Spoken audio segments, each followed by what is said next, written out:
Shalom and good day, everyone. Coming back to you. If you have not watched the mystery of Moses, um, in the cloud and the 7 days, I highly recommend that you watch that because what we're going to talk about today somewhat ties into that, but even though it's separate. And reason why it's going to tie into that, when you learn on these things, let me see, can I minimize this? There we go. When you learn these things, you will learn that Moses was giving the sacred writings to help you to understand why we do what we do. And what I mean is why we keep the Father holy days and holy feast days, why we follow his commandments, how did it start, where did it begin. I mean, he is giving the sacred books that the Greeks wonder about. Remember how the Greeks were? They was into philosophy, they was into knowledge, they was into wisdom. However, if However, when you study truth and history, and when you read the prophets' writings, such as Moshe, who is Moses, you will learn that the Father has already given us that knowledge. He has already given us those sacred books to answer the whys. Okay, but unfortunately, man is drawn away from the Father.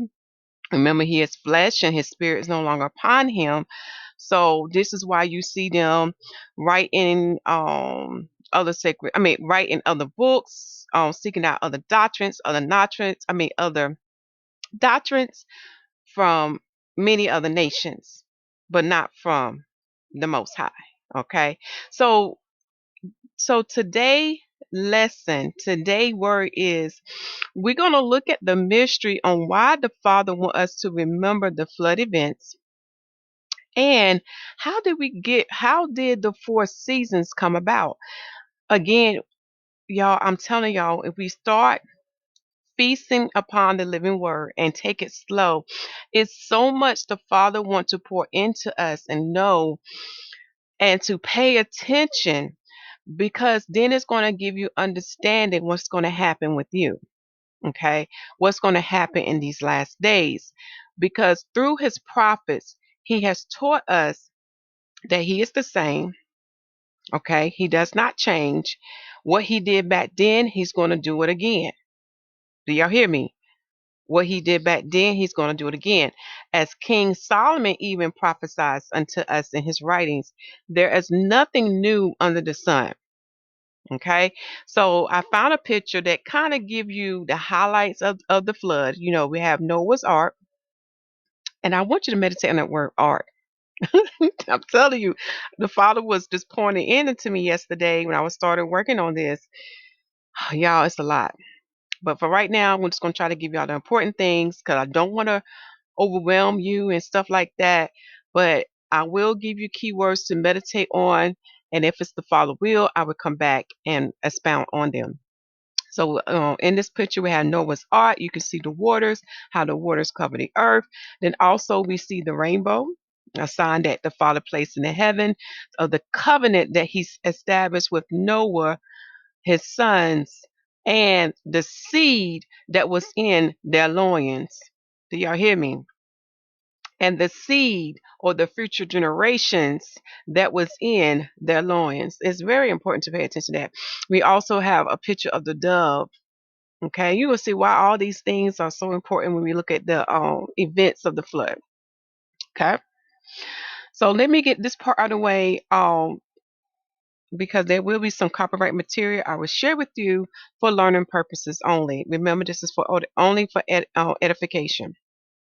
Okay, so the title of this lesson, I had put it under the months of van, but I know what, I'm going to take that out. I need to take that out. Okay, because I got to get it clarified. And you'll see why. Because there's two types of years we're going to have to keep up. And you'll see. There are two types of years that we're going to have to keep up. To my family who studied the calendar with me, you should know what I'm talking about already. What are the two types of years that is mentioned in the Bible? It may not be the exact term that we use today, But there are two types of years we have to keep up.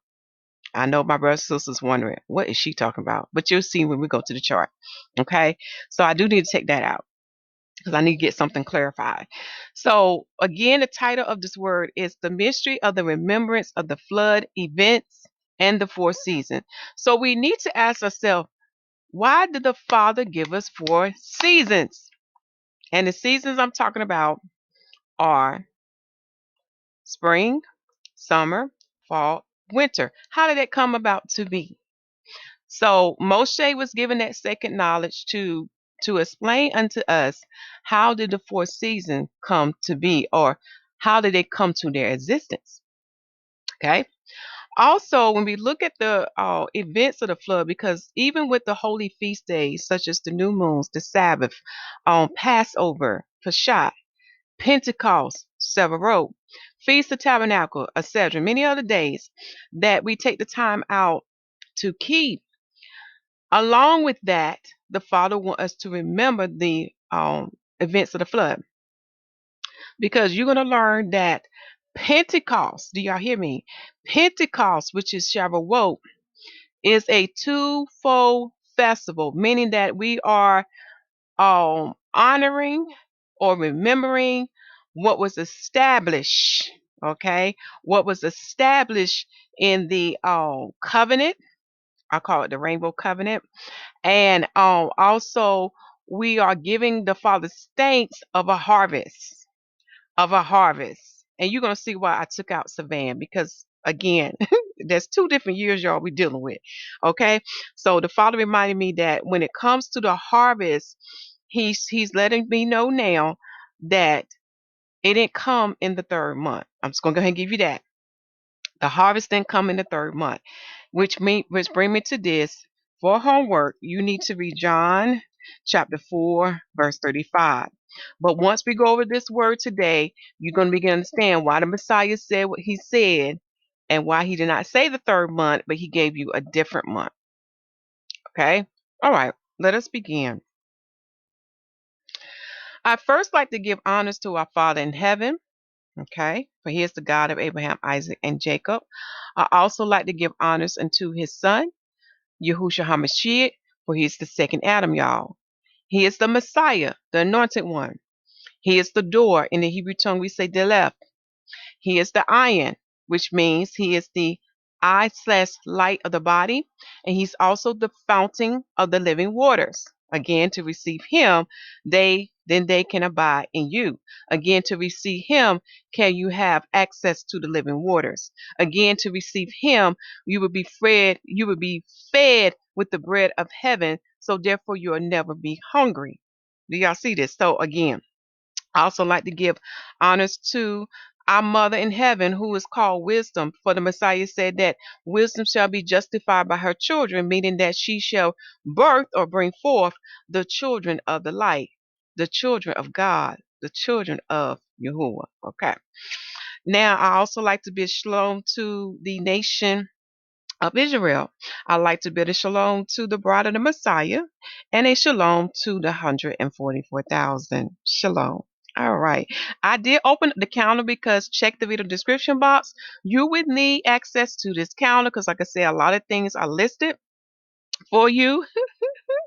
Okay, to help you to remember these events that the Father wants you to remember. But the reason why I'm going to the calendar now, I want to give you today's date. Now, the heathen date, y'all, Satan date, which comes from the Roman calendar, known as the Gregorian calendar. Today, their day is July the 9th in the year of 2021 AD. Okay. And we are in the daylight phase of that day. The daylight phase, very important, because then you understand what is the Father's day. Remember, he's not like them. He doesn't start their day from midnight to midnight, nor from darkness to darkness. He starts his day from light to light, from sundown to sundown, for he is the Father of light. Okay, so let me get the date for you for the Father's Day, because it's time for you to learn his calendar. Because if you're watching, you have to know, you have to have knowledge of his calendar to know what his date and time is. Okay? It's very important. If not, you can be caught off guard and you're not going to be keeping up with the biblical prophecies of what should come. This is why it's so important for you to learn the Most High Counter. Go back to the foundation. He giving you three lights: the sun, the moon, and Mazzaroth, which is the Hebrew word for the 12-star constellation. Okay, he had given you those three lights, so that way you won't be caught off guard. You know how to tell time or keep up with time, and then you understand these biblical prophecies and when they are supposed to take place. So therefore, you are not deceived. Do y'all see how we had to go back to the foundation? Genesis 1:14. Okay, so we are in the daylight phase of July the 9th. So we are on this day, which is the moon's 28th day in the third month. Okay, and this is the 20th day count to Pentecost. And today is the phase of the last waning crescent. So this is your last day to see some light upon the moon. Far as a biblical event, this is Moshe's 10th night and 11th daylight of him being upon Mount Sinai. All right. Far as the day of the sun, we are in the sun's fourth month and 18th day. Again, for the heathen state, remember the Father's Day will start on July the 8th at sundown to July the 9th at sundown. All right, I'm glad that you have that. Let's get into it because y'all, this lesson D, I thought it'd be a short lesson. Father, let me know it is deep. Okay, before we go into this chart, because y'all, I had put together this chart, and let me show you the chart. And there is some mathematical formulas you're going to need to have. Y'all know me, I'm into math because what I learned about the Father, he speaks through his Hebrew letters. He speaks through words.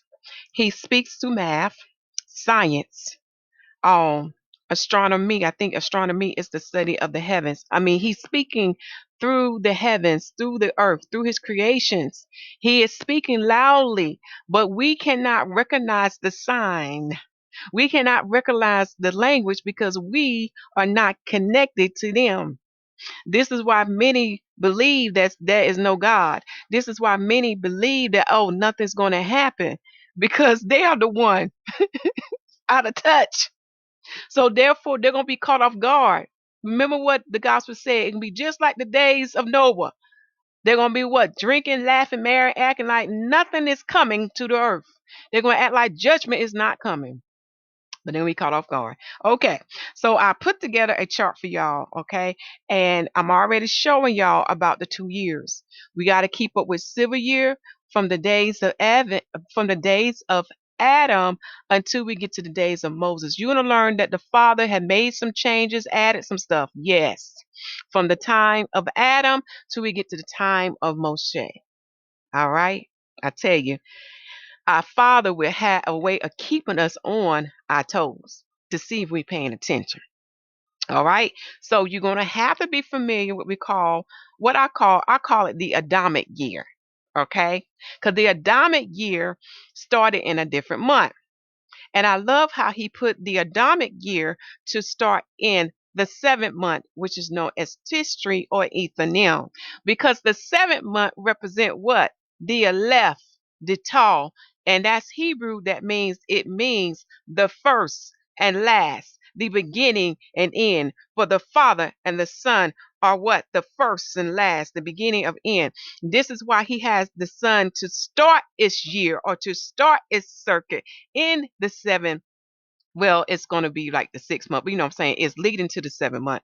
But the Son begins his year in the 7th month, and then the end gonna meet the beginning when he gets back to his 7th month. I know you're gonna have to write that down and see what I'm talking about. But anyway, that's the Adamic year. Now, when we get to the Israelite year in the days of Moses, the Father had a change. So he calls the Israelite year not to begin in Tishri or in Thanim, okay? He calls it to begin in the month of Aviv. So to understand the events of the flood, you will have to use civil year to convert it to the Israelite year. And you'll see what we're talking about as we go through these events. All right. But we got to set the foundation, y'all. I found some juicy stuff that we cannot rush through. We're going to have to read it word for word. Okay. So bear with me. The books we're going to use today are the King James Bible 1611, the Work of Josephus, and the Book of Jubilees. Okay, I love to compare different transliteration because remember, I know the heathens had access to our books. They got a hold to our books before we got a hold to it. And what I mean by that, y'all know of our history. They had enslaved us. They had removed our language, our culture. They had taken away who we are. Okay, and they had given us a false identity, and they addressed us as a crayon color. Wow. Okay. Anyway, that's the heathens for you. All right. So during that period of time of what they had done to us and what they are continuing to do to us now, they have been they have access to our sacred books that the Father has given unto the nation of Israel. All right. So you know the heathens had added stuff and taken away stuff. So this is why in the King James Bible we are given the instruction to what? Go precept upon precept, line upon line, because the way the Father had the prophets to write his books, yes, prophets, okay, his mouthpiece, they wrote it in a way where it was like a conversation. And this is why you got to thoroughly comb the word. You're going to have to scrape the barrel. In other words, you're going to have to take your time with it because there are hidden messages, there are codes. And the only way you can see it is until, do y'all hear me? The only way you can see it until the Spirit of Yah open your eyes, open your understanding, then you can see it. So for this lesson, I need to take out this word right here. You're going to see why.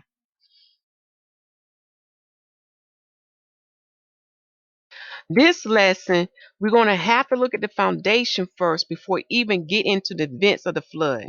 Okay? We're going to have to look at where it all started and why. It's very important. So first, we're going to go with the King James Bible. We're going to go to Genesis chapter 6. For your homework, you're going to have to read this whole chapter because I'm not going to read the whole thing. But you're going to see why I'm reading from it. So when we go into Josephus and Jubilees, you can compare notes. Very important. Because a lot of people don't take to these other books. And I guarantee most of them who say that, they haven't read it. They maybe read one or two lines, but they didn't really take the time out to read it. Or because of their lack of understanding, that's why they reject the book. Okay? But what the Father was teaching me that when you compare these books, you should see what? Some similarity. Or they should what? Agree to one another. Because just like it's written in Torah, he always give us what? Two or three witnesses. Okay? That's how he works. So let us go to Genesis chapter 6. But for your homework, you need to read Genesis chapter 6, chapter 7, chapter 8, and chapter 9. All right, Genesis chapter 6, and this is the chapter summary of the 1611.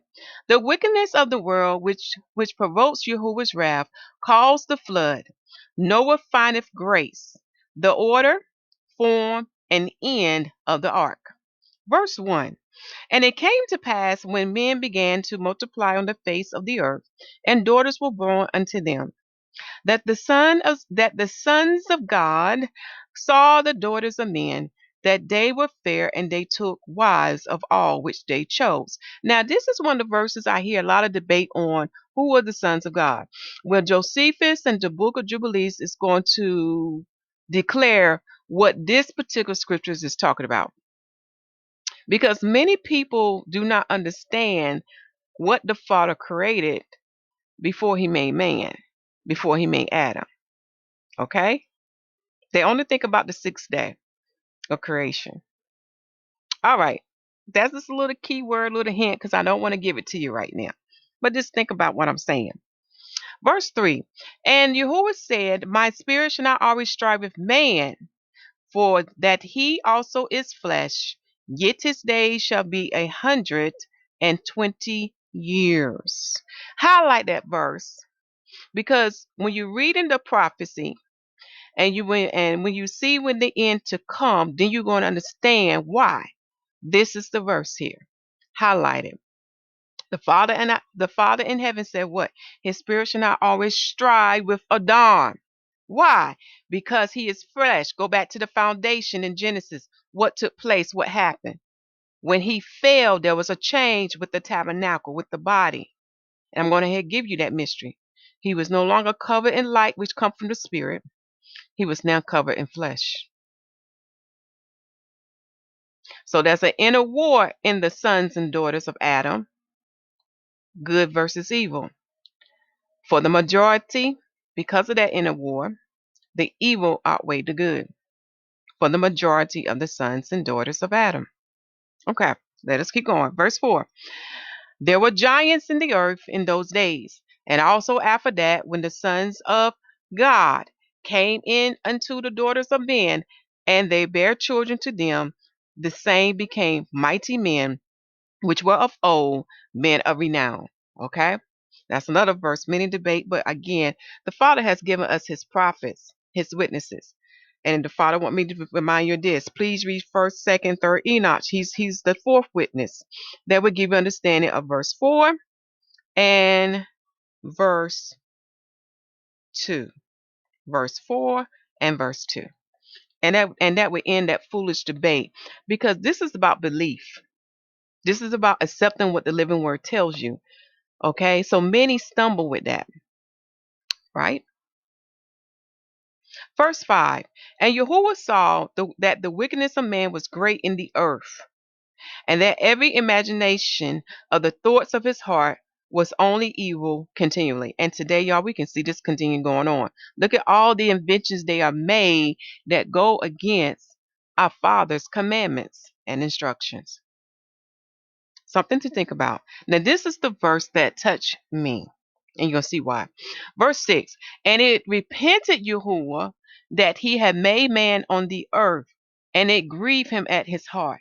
This is the verse, y'all, I want y'all to highlight, because we are so much into self. We cannot see the pain and the hurt that we have afflicted upon our Father in heaven.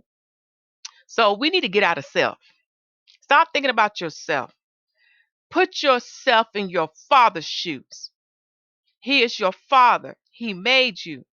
And it hurts him when we are disobedient and when we don't listen, and when we partake in wickedness and in evil. This is the verse you need to highlight and always meditate on and reflect on, because y'all, our Father got feelings too. All right, verse 7. And Yahuwah said, I will destroy man whom I have created from the face of the earth, both man and beast, and the creeping thing, and the fowls of the air, for it repented me that I have made them. But Noah found grace in the eyes of Yahuwah. So the only reason why the lineage of Adam continued after the flood, because Noah was a righteous man. And the Bible in verse 9 say he was a just man and perfect. Remember I was telling you about 7? We see this word perfect a lot. Do a word search in the Bible and you will see what perfect is. Okay? Because that's what's also going to take a place upon you who are the children of light. So Noah, according to the Bible, was described as a just man, meaning he was a righteous man, and he was perfect. He is the 10th one in his generation. It's very important to understand these things and know these things. When you look at the Hebrew letters, it is 22 Hebrew letters, and the number 22 represent, we had 22 leaders, 22 heads of each generation, and Noah was the 10th one. Haha, I know, I'm giving you a little nugget. Okay, so we're going to stop there, but your homework is to read 6, 7, 8, and 9. Now we will I want to go to Josephus before we go to Jubilees. Again, we're setting the foundation, because I realized the Father want me to read this unto you. So I'm in the book of Antiquities, and we're in Antiquities chapter. We're in the book of Antiquities 1, okay? And I'm in chapter 2. And I'm going to jump down and we're going to start reading section 3 and continue to chapter 3 and read section 1 and 2. Okay. So bear with me because y'all want to get well. I want to share the note. Well, I want to share the note page I have, but you probably still want to get some pen and paper or pencil and paper because y'all, it's a lot of deep stuff in here that we need to pay attention to. All right. Now, Adam was the first man, okay, and made out of the earth. For our discourse must now be about him. After Abel was slain, okay, and Cain fled away on account of his murder, was solicitous for prosperity, and had a vehement desire of children. So Adam wanted to continue his lineage. Because y'all know what happened between Abel and Cain, okay? Remember, Cain gave an ear to Satan, so he followed the ways of Satan. All right, him and his lineage. Let us continue to read. He being 230 years old, after which time he lived other 700 and then died. So we know when we add 230 to 700, you get 930 years. So he died in the 930 year. Okay. He had indeed many children, and yet we can see that in the scriptures. He had many children, both sons and daughters. Okay. But out of those children, Josephus is about to elaborate on something here. But Seth in particular, remember, Seth was called by the Most High. And when Seth was born into the earth, he was the one that caused the sons of Adam to what? To turn back unto Yah. He was a righteous one. All right. As for the rest, it would be tedious to name them. I would therefore only endeavor to give an account of those that proceeded from Seth. So remember Josephus in his writings, he has stated in his writings, he had access to the sacred scrolls. Again, remember y'all, he's of the lineage of the Levites. He's from the household of the Maccabees, okay? And he was under the sect of the Pharisees, and he had access to those sacred scrolls. Now I ain't talking about the Talmud or the oral law, because Josephus get into all those things about about the difference between the Pharisees, the Sadducees, and the Essenes. However, Josephus make it clear what he's writing in this book, what the Father told him to write, came from his knowledge from those sacred scrolls that came from the ancient forefathers, from Adam, Moshe, Abraham, etc. Okay. Now, this self, when he was brought up, came to those years in which he could discern what was good. Do y'all hear that? He could discern what was good, so he had knowledge of goodness, right? Okay. Became a virtuous man. So he was righteous, y'all. And as he was himself of an excellent character, remember his character came from what? The image of the Godhead. So whatever he did came from heaven above. Remember, we were made in their image. We are their children. So we imitate the Father, the Son, and the Mother. Okay. All right. So did he leave the children behind him who imitated his virtues? See, even his lineage, Seth lineage, continued that righteousness in the earth. All these proved to be of good dispositions. They also inhabit the same country without dissensions and in a happy condition, without any misfortunes falling upon them till they die. See, when you do righteousness, it will go well with you. You'll live what? A happy and prosperous life. Okay, let us keep reading. They also were the inventors of that particular sort of wisdom. Oh, underline that word, y'all. Wisdom, which is concerned with the heavenly bodies and their order. So they had knowledge, wisdom, understanding about Genesis 1:14, the sun, the moon, the stars. They can read the heavens. Now I ain't talking about what the heathens do. When they use horoscopes to predict. But I'm telling you, what I'm talking about, they had the knowledge that came from heaven to understand what those light represented and what those things mean. And they had knowledge on how to tell time. Okay. And that their inventions might not be lost before they were sufficiently known upon Adam's prediction. Y'all want to listen up. Those who have a copy of this book, this is the part you want to underline. Adam had a prediction, y'all. This is a prophecy. Okay. Upon Adam's prediction that the world was to be destroyed at one time by the force of fire. Now we know that has not come yet. That is the end to come for this generation. So Adam is prophesying that this world will be destroyed by the force of fire. And at another time by the violence and quantity of water. So we know that has come to pass. There's many ancient historians that has written about how the flood came upon the earth. Okay? Even Josephus give you a list of them. All right. They made two pillars. Okay, let me go back.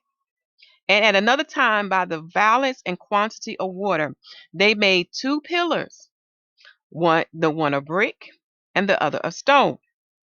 They inscribed their discoveries on them both, that in case the pillar of brick should be destroyed by the flood, the pillar of stone might remain, and exhibit those discoveries to mankind, and also informed them that there was another pillar of brick erected by them. Now this remained in the land of Sir Riad to this day. Interesting, huh, y'all? Okay. Now we go into chapter 3. Chapter 3 dealing with the concerning the flood, and after what manner Noah was saved in an ark with his kindred, and afterwards dwelt in the plain of Shinar. So I'm going to start reading a little faster, okay? But we got to set this foundation. Now this prosperity of self, so the lineage of self, continued to esteem Yahuwah as the Lord of the universe, and to have an entire regard to virtue for 7 generations. Do y'all hear that? Because self is the 7th generation. He's the 7th one. So when we get to Noah, he is the 10th generation, meaning that self is the head of the 7th generation, and then Noah is the head of the 10th generation. Very important. But in the process of time, they were perverted.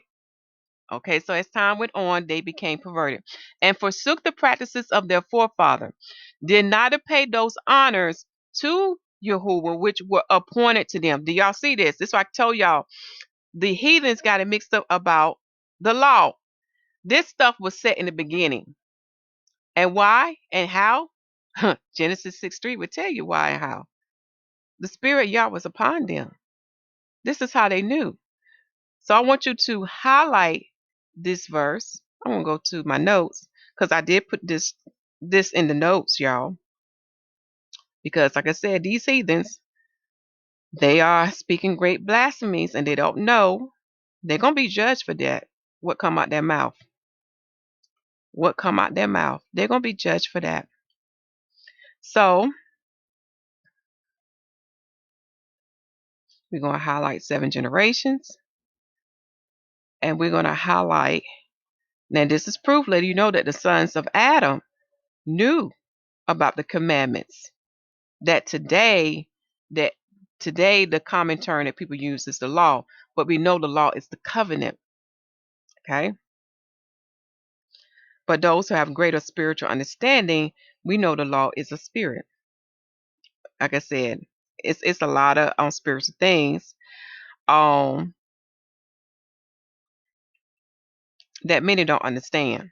You have to be born of the water and of the spirit to understand these things. Okay. So I'm gonna highlight that. So that's in the notes. Okay. Let us go back to antiquities. So I want to read this part again. And did not pay those honors to Yahuwah. Those was the offerings, the sacrifices, which was appointed to them. Go back and look at Abel. Okay. To the naysayers. Like I said. Nor had they had any concern to do justice towards men. Again, what the Father had placed in Adam, we knew how to judge. We knew how to do righteous. We knew how to do good works to one another. We knew how to treat one another. But do y'all see what happened? Okay. But for what degree of zeal they have formerly showed for virtue, they now showed by their actions a double degree of wickedness. Do y'all see that? So now what was in their heart has manifest in the physical, and they begin to do acts of wickedness. whereby they made Yahuwah to be their enemy. So in order to be an enemy of Yah, start being evil and doing wickedness according to the Father standards and definition. So I'm speaking to you heathens who's going around here running your mouth. You're making yourself to be an enemy of Yah because you're going against his commandments, his statutes, and his judgments, which make you evil and wicked. Okay. For many angels, now this is the part you want to highlight. For many angels of Yahuwah accompanied with women and begat sons that proved unjust and despised of all that was good on account of the confidence they had in their own strength. Pride, y'all, because they think they was above, they was powerful, right? Okay, for the tradition is that these men did what resembled the acts of those whom the Grecians call giants. Okay, the Grecians are the sons of Japheth. The sons of Japheth. Don't get the Grecian mixed up with the Greeks. The Greeks and the Romans was not a nation of antiquity. There was not an ancient nation. I'm going to see if y'all know, how did the Greeks and the Romans come to be in the earth? How did it come to exist in the earth? And let you think on it for a second before I give the answer. Because Josephus talk about the Greeks. He let you know they're not a nation of antiquity. Very important. This is why you need to really understand Genesis 10. So when you read Josephus' writings, you can identify that the Grecians are the sons of Japheth, but the Greeks and the Romans are the sons of Edom. Those two nations came to exist or came to be when Edom started to mix himself with the sons of Japheth. Like I said, the sacred books such as Jasper will reveal that. Like I said, we need to take our time to go through these scriptures. A lot is being said. Okay? And the Bible. When we put all these books together, we can see the bigger picture. So this line here is already giving the second witness to what the Bible was telling us, that the sons of God. Remember, in heaven was created first. So the angels too are his children. So this is why in the English translation you see the sons of God. When you go to the prophetic writings of Enoch, it will also confirm unto you that that particular verse in Genesis 6 is talking about the sons in heaven. Okay, so and Josephus confirming angels. Now I know there are many like the Sadducees who do not believe in angels or spiritual things. Again, the book of Acts will confirm what I'm saying. Yeah, look them up. Look up the Sadducees. Where we got those today. We got, and I found out about a certain assembly that's like that. See, y'all, it's nothing new beneath the sun. What's done in the back then with the Sadducees is done now. So we do have a congregation, or we do have individuals who do not believe that the angels came down to the earth and had children with the daughters of Adam. They don't believe it. But yet we have Josephus saying it. We have the prophet Enoch saying it. We also have Moshe saying it, because Moshe wrote the book of Jubilees. And we just learned yesterday that Moses was given this divine knowledge. So now we are seeing what the Messiah said. He said they have the prophets. So once you reject the prophets of God, he gonna turn you to believe a lie. It's that simple. Once you reject his prophets, which are what? They speak the truth because the spirit of truth is in them.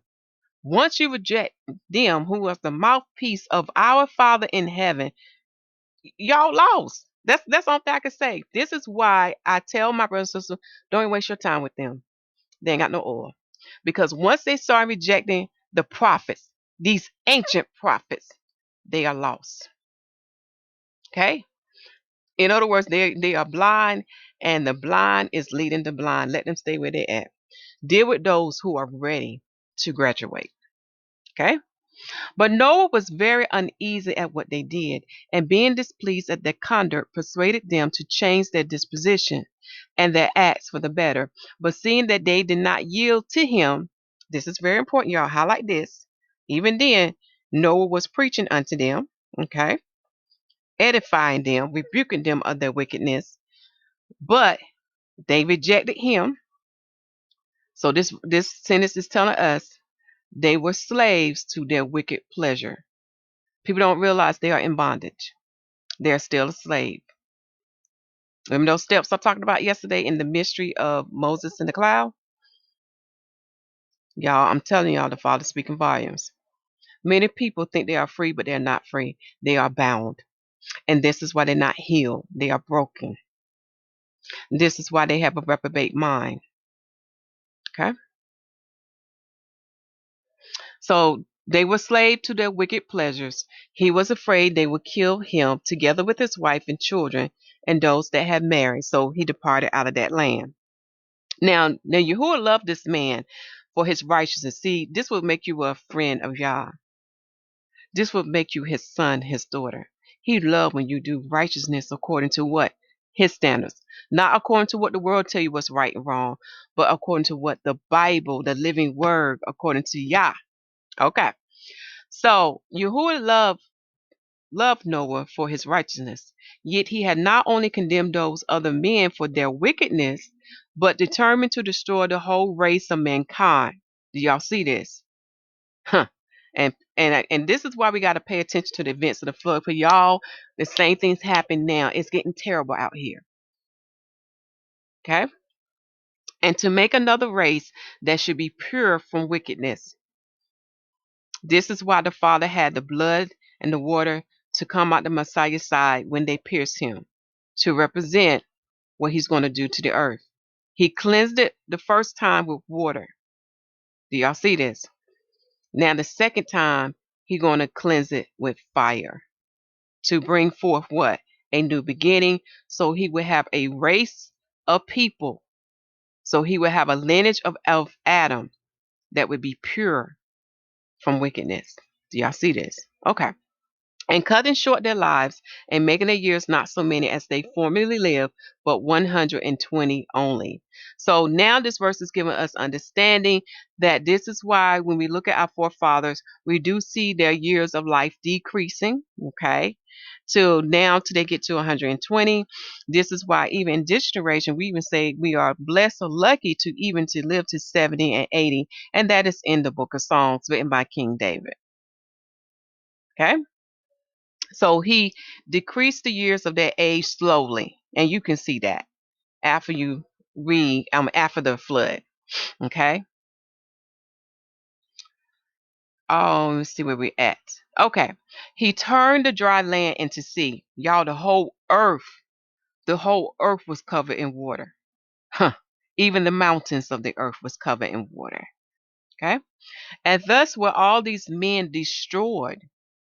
But Noah alone was saved, for Yahuwah suggests to him the following contrivance and way of escape: that he should make an ark of 4 stories high, 300 cubits long, 50 cubits broad, 30 cubits high. So in the work of Josephus, when you go to the back of the book, he gives you what a cubit is when you want to get an idea of how big that ark was.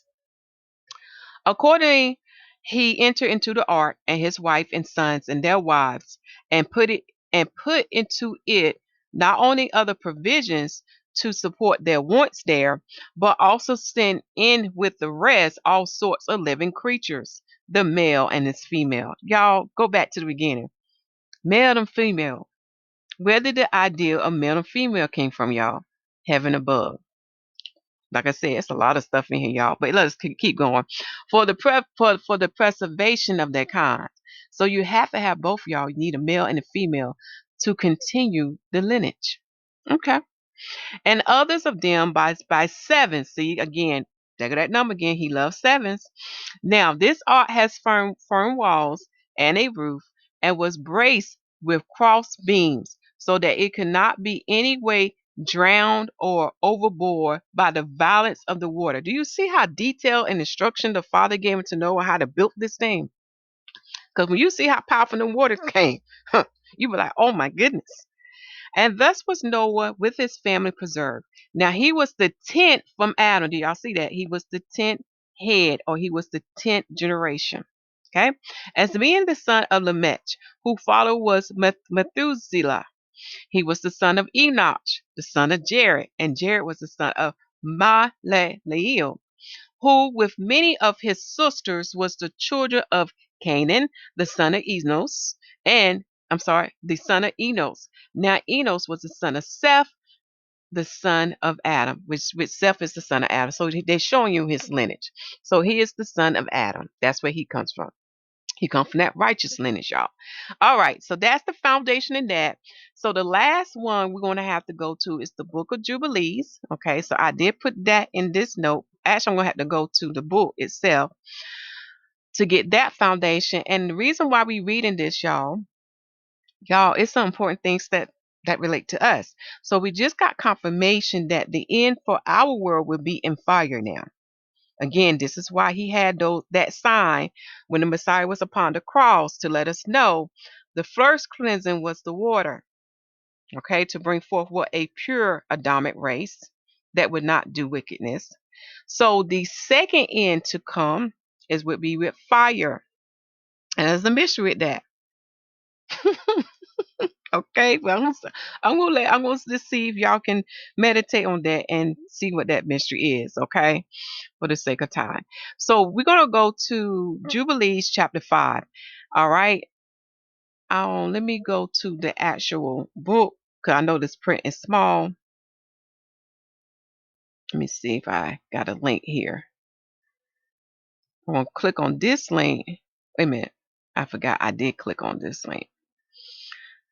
And I'm gonna have to go to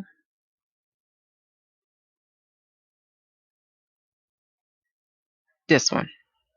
This is very important. Now we're going to get the third witness. And for those who have not read Enoch's writings, check the video description box. Enoch have a first, second, and third book. Please read that. And you will see all these four witnesses will agree. Okay. The fall of the angels and their punishment, the deluge foretold. The deluge is the flood, y'all. Okay. This is in chapter 5. And it came to pass when the children of men began to multiply on the face of the earth, and daughters were born unto them, that the angels of God, so these are the sons of heaven, saw them on a certain year of this jubilee, that they were beautiful to look upon, and they took to themselves wives of whom they chose, and they bare unto them sons that were giants. Okay, so the Grecian called them giants, right? Okay, who are the Grecians, y'all? The son of Japheth. All right. And lawlessness increased in the earth, and all flesh corrupt its way. How do we know what is lawlessness? Again, heathens, y'all need to go back to the beginning. The covenant is the spirit of Yah that he placed in man. The law is the spirit of Yah that he placed in man. This is how we know what was holy, what was righteous, what was good, what is evil, what is profane, what is clean, what is abominable, what is unclean. I mean, like I said, y'all don't understand these spiritual things. Okay. So lawlessness increased on the earth, and all flesh corrupts its way. Alike men and cattle and beasts and birds and everything that walk on the earth, all of them corrupt their ways in that order. And that makes sense because when you look at the head, in the earthly realm, the Father put Adam to be what? In charge. So when the head is out of order, guess what's going to happen in his kingdom? Those who are under his reign will also be out of order and change their ways. And meaning that they would not do or perform what the Creator told them to do. We have to go back to the foundation to really understand this and what took place because that's happening now. We are seeing mankind taking these animals and mixing them. For example, you would see them take a tiger and a lion to mix them, and that's a no-no. This is why a great beast come out, and this is why that animal has a lot of mutation or deficiencies. Okay, so we're seeing this evil now also is increasing in our time, just like in the days of Noah. Okay, so and they began to devour each other, and lawlessness increased on the earth, and every imagination of the thoughts of all men was thus evil continually. So what the Father's now bringing to my attention, do we not have the evil one say, do as thou will? Do what feel good to you? Do y'all see this going on now? Okay. Verse 3. And Yahuwah looked upon the earth, and behold, it was corrupt, and all flesh had corrupt its orders, and all that was upon the earth have wrought all manner of evil before his eyes. So the Father couldn't take this no more. Okay. And he said, I shall destroy man and all flesh upon the face of the earth which I had created. Father reminded me, remember the book of Ephesians. Ephesians telling me about the hidden one, the ones who work behind the scene. So these Sadducees of today who do not believe in heavenly things or of the angels, shame on you, because your enemy that you need to be concerned with are these angels. This is why the book of Ephesians telling you you're not dealing with the flesh and blood. You're not dealing with Adam. You're dealing with angels who came from heaven above. Okay. Verse 5. But Noah found grace before the eyes of Yahuwah and against the angels whom he has sent upon the earth. These angels were sent upon the earth, y'all, to do a job for the Father, to report unto him. Do y'all see that? So you need to highlight that. So against the angel whom he has sent upon the earth, he was exceedingly wroth, because one of the most wicked angels is Azazel. This is why the scapegoat is named Azazel, because the high priest had to go before and meet an evil angel to remind him of what the Father had told him. What was it? It was like a boundage or something, but it was to remind that angel, whatever. But this is why that goat was named Azazel, because when you study from the prophet Enoch, you will learn that he was one of the most wicked angels. He was the one that taught mankind great evils to do. Okay? Again, to you Sadducees of the day, shame on you, because y'all don't even know what you are rejecting. You're setting up yourself to, what's the word? To fall in the trap of these principalities, of these angels, because you don't even believe they exist, or you don't believe that they can do these things. Okay. Anyway, but Noah found grace before his eyes. But Noah found grace before the eyes of Yahuwah. The Father now is telling me to remind you, remember, just as he gave his children in the earth, Adam, free will, he gave it unto his angels. So don't think that these angels cannot rebel. Okay. All right. Oh, and against the angels who, okay, let me sorry. Let me see. Okay, so Noah found grace before the eyes of Yahuwah. And against the angels whom he has sent upon the earth, he was exceeding wroth, and he gave the commandment to root them out of all their dominion. Yes, angels are set in charge over certain people, over certain kingdoms. Proof of that can be found in Daniel's chapter 7 and Daniel's chapter 8. Okay, read that and you'll see. And he bade us to bind them in the depths of the earth. So we know there's some angels bound in where the Euphrates River is. Okay. And behold, they are bound in the midst of them and are kept separate. And against their sons, these are the giants, which forth a command from before his face, that they should be smitten with the sword and be removed from under heaven. When you read the sealed book of Mormon, which have the sealed book of Moses, he go in deep details about this. You want to read that book, y'all. That's in the video description box too. And he said, thou spirit will not strive abide. I'm sorry. And Yahuwah said, thou spirit will not always abide on man, for they also are flesh, and their days shall be 120 years. And he sent his and he sent his sword into their midst, that each should slay his neighbor. And they began to slay each other till they all fell by the sword and was destroyed from the earth. Again, this is a perfect example of what the Father speak. It does not come back void. It will come to pass. So he had them to kill one another. Okay. Number 10, and their fathers were witnesses of their destruction, and after this they were bound in the depths of the earth forever, until the day of the great condemnation, when judgment is executed on all those who have corrupt their ways and their works before Yahuwah. Now, Enoch give us a date when that's going to take place. It's going to take place in the tenth week of his of Enoch's 10-week prophecy, which is the 15th day of creation. which is the 10th day from Adam, the 10,000 year. This is what you want to highlight, my brothers and sisters. Now you see why it's so important for us to understand the events of the flood. Why did the flood have to come? That's what we're looking at now. Okay? Because it's going to relate to us now. So there's a great judgment coming upon the earth. Remember, we're waiting for the second end. And that second end is that the world will be destroyed with fire. Okay? Number 11. And he destroyed all from their places, and there was not left one of them whom he judged, not according to all their wickedness.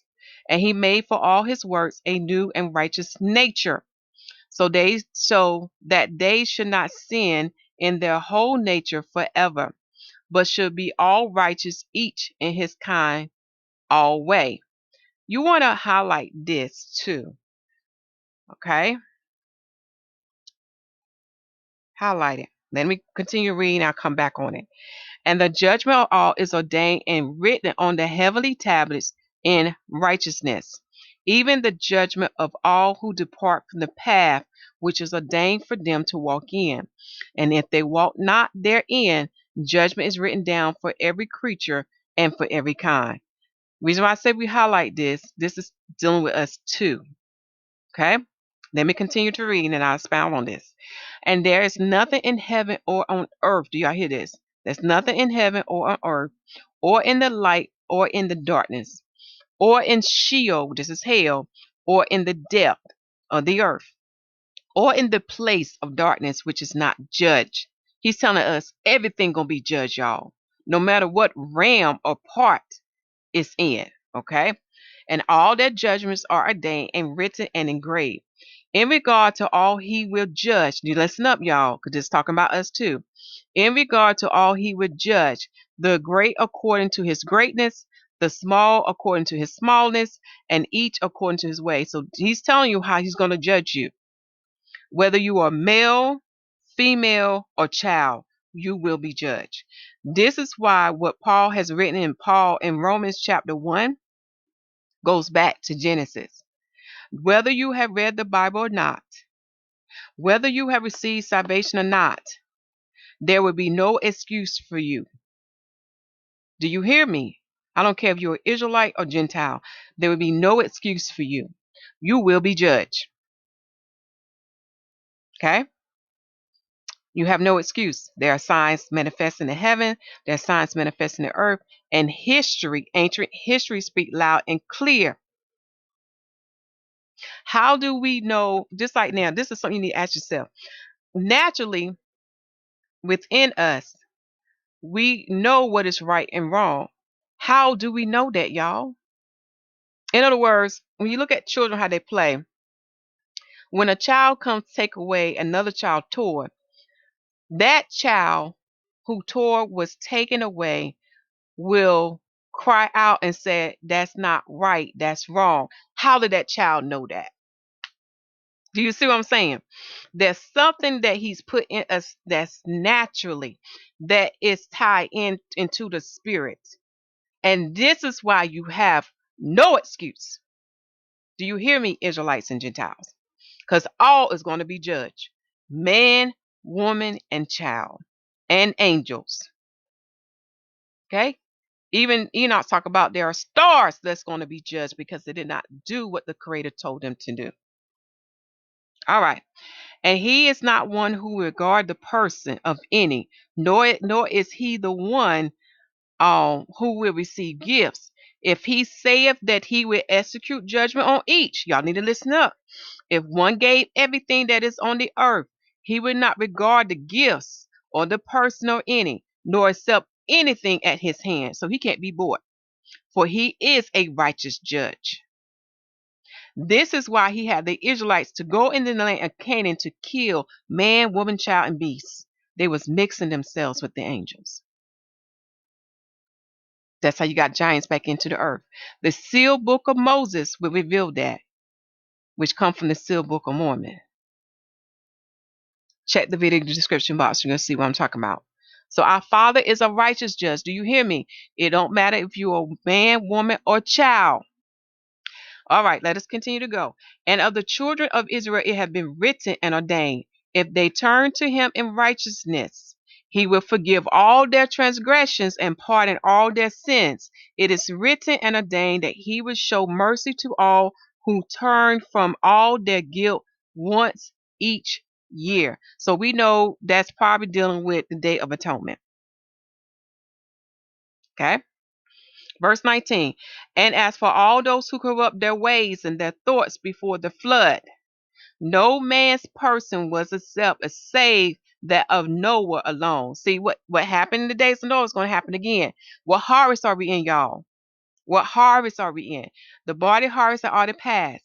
The Messiah and the saints that he rescued out of Sheol had already resurrected in body, soul, and spirit. That was the first harvest. The next harvest to come, and I'm already hitting on John chapter 4, verse 35, is the wheat harvest, which happens in the fourth month on the Most High calendar. However, that wheat harvest is the spiritual harvest, represent what would take place with the bride, the 144, and the nation Israel. That is the next harvest to come. Now, the third harvest are for those dealing with Revelation 12, those who have to face the beast. They didn't get it the first time. Do y'all see what I'm saying? Because the second harvest is like Noah's Ark. But the last harvest are for those who were a little bit hard headed. They didn't listen. So they had to face the beast. So the Feast of Tabernacle represent the harvest, which is the last in gathering. Those who would come in after the Messiah take down the beast, the fourth beast kingdom, which is Rome. All right. For his person was accepted in behalf of his sons, whom Yahuwah saved from the waters of the flood on his account. So what was done then, y'all, it's going to be done again. For his heart was righteous in all his ways, according that y'all need to highlight that. What was righteous in all his way? His heart. So he had righteous thoughts. He had righteous intentions. This is what the Father look at in your heart. So his heart was righteous in all his ways, according as it was commanded regarding him. See, he did the Father will. He didn't disobey him. And he had not departed from aught that was ordained for him. And Yahuwah said that he would destroy everything that was upon the earth, both men and cattle, and beasts, and fowls of the air, that which moveth on the earth. All right. I know the foundation was a little lengthy, but we got to know the why before we get into the flood events. Now you see why the Father wants us to reflect on this. Okay? Now we see why. Now, what you see before you now, this is the chart, and you will have access to this chart. Okay? And one of the things that got my attention when I read the book of Jubilees, chapter 6, was verse 23. Because now it's going to touch on how we get how we are, how did we get the four seasons: spring, summer, fall, and winter. So let me read Jubilees chapter 23. And on the new moon of the first month, and on the new moon of the fourth month, and on the new moon of the seventh month, and on the new moon of the 10th month are the days of remembrance. Highlight that, underline that in your book. Okay? So I'm going to say this again. What are the days of remembrance? Okay, I'm going to type it here. So it says here, the new moon of the seventh month. What is the new moon of the seventh month? So it's the seventh month, first day.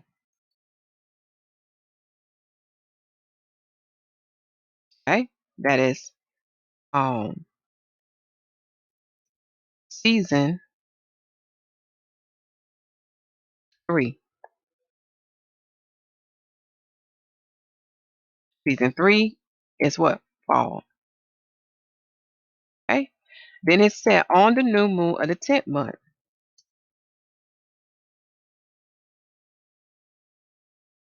first day, that would be winter. That's season 4.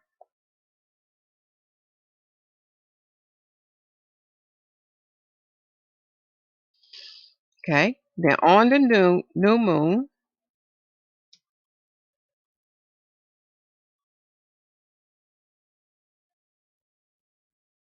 Oh, y'all, my eyes jump. I'm sorry.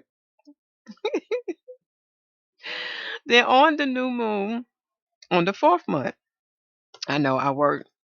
Cause my eyes jump. Forgive me. Day one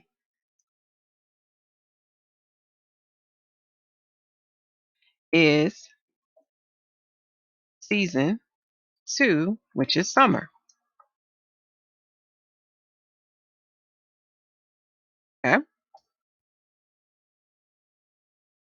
And then on the new moon of the first month,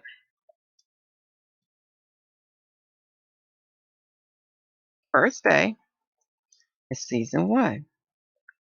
Now, for those who are well knowledgeable, and even to my family with the calendar, what light is this dealing with? Because we have studied the function of the three lights. And what we have learned that we can't separate the three lights because each of them have a part in the calendar. But what light plays this particular part with giving us the season? It's actually two lights, okay? But looking at the month of this light, what is the light that give us the four seasons or tell us when these seasons begin and end?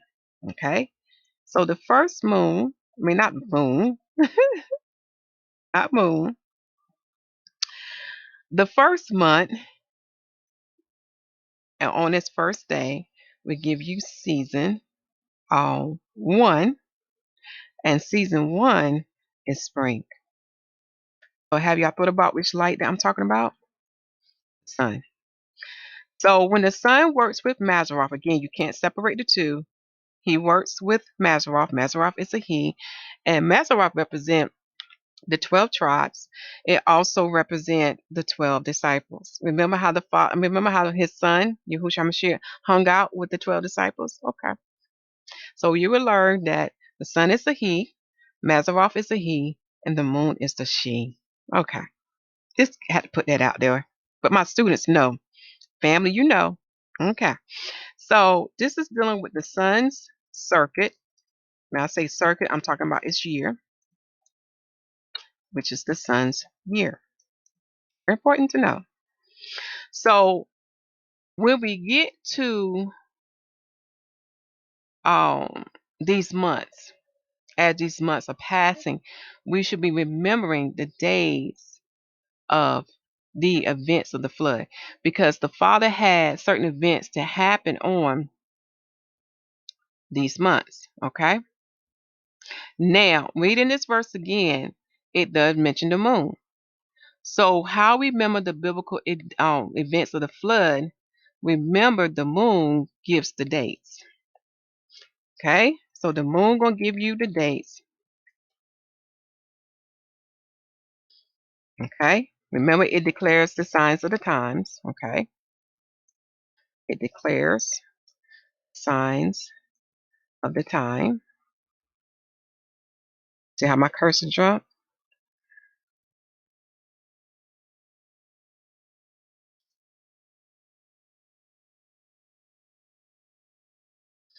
And the sun is going to give the seasons. It's going to tell you when the seasons begin and end. So the suns tell you when the seasons begin and end. And with the sun and Mazzaroth, they regulate the moon. And this is where Enoch's formulas come in. Okay. And when I talk about the formulas and when I'm talking about regulation, this is how we know when to add a 13th month. Because when you read the book of Jubilees, it's going to mention that people like myself who keep a record, we do notice when the moon come in 10 days too early. In other words, we do know when the moon starts its year a little bit too early before the sun starts its year. So to keep the moon regulated, oh, and as I'm saying this, sisters, it should remind you something about yourselves with the connection with the moon. I'm not talking about idolatry. It's something that we have every month. But anyway, to keep regulated or to stay in the proper seasons, the heavens will produce an extra moon known as the 13th month, but it's based on the formulas that was given unto Enoch. This is why when we see the moon come in about 10 days too soon, this is why a 13th moon is produced by the heavens. And y'all, this is simple math. All you got to do, look at the heavens and write these things down, and you will see the 13th moon. You will see that it's not something that's added by man. This is something that was done by the heavens under the authority of Yah. So when we're looking at the dates of the flood of the event, we're gonna be looking at the moon give us the date. So in the moon's 7th month first day, in the moon 10th month and first day, in the moon's 1st month and first day, and in the moon 4th month and first day. Again, forgive me, my eyes jump.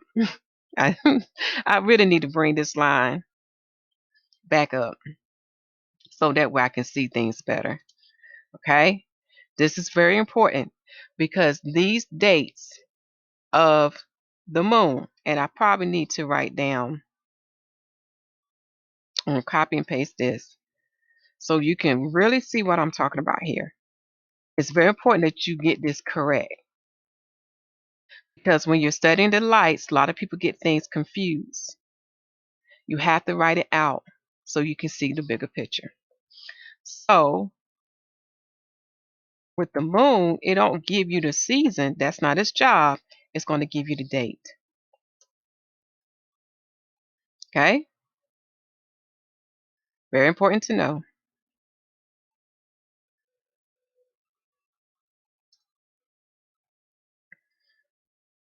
So when you're doing your calendar, you know where to put the flood event on. And I'm going to give you an example of that.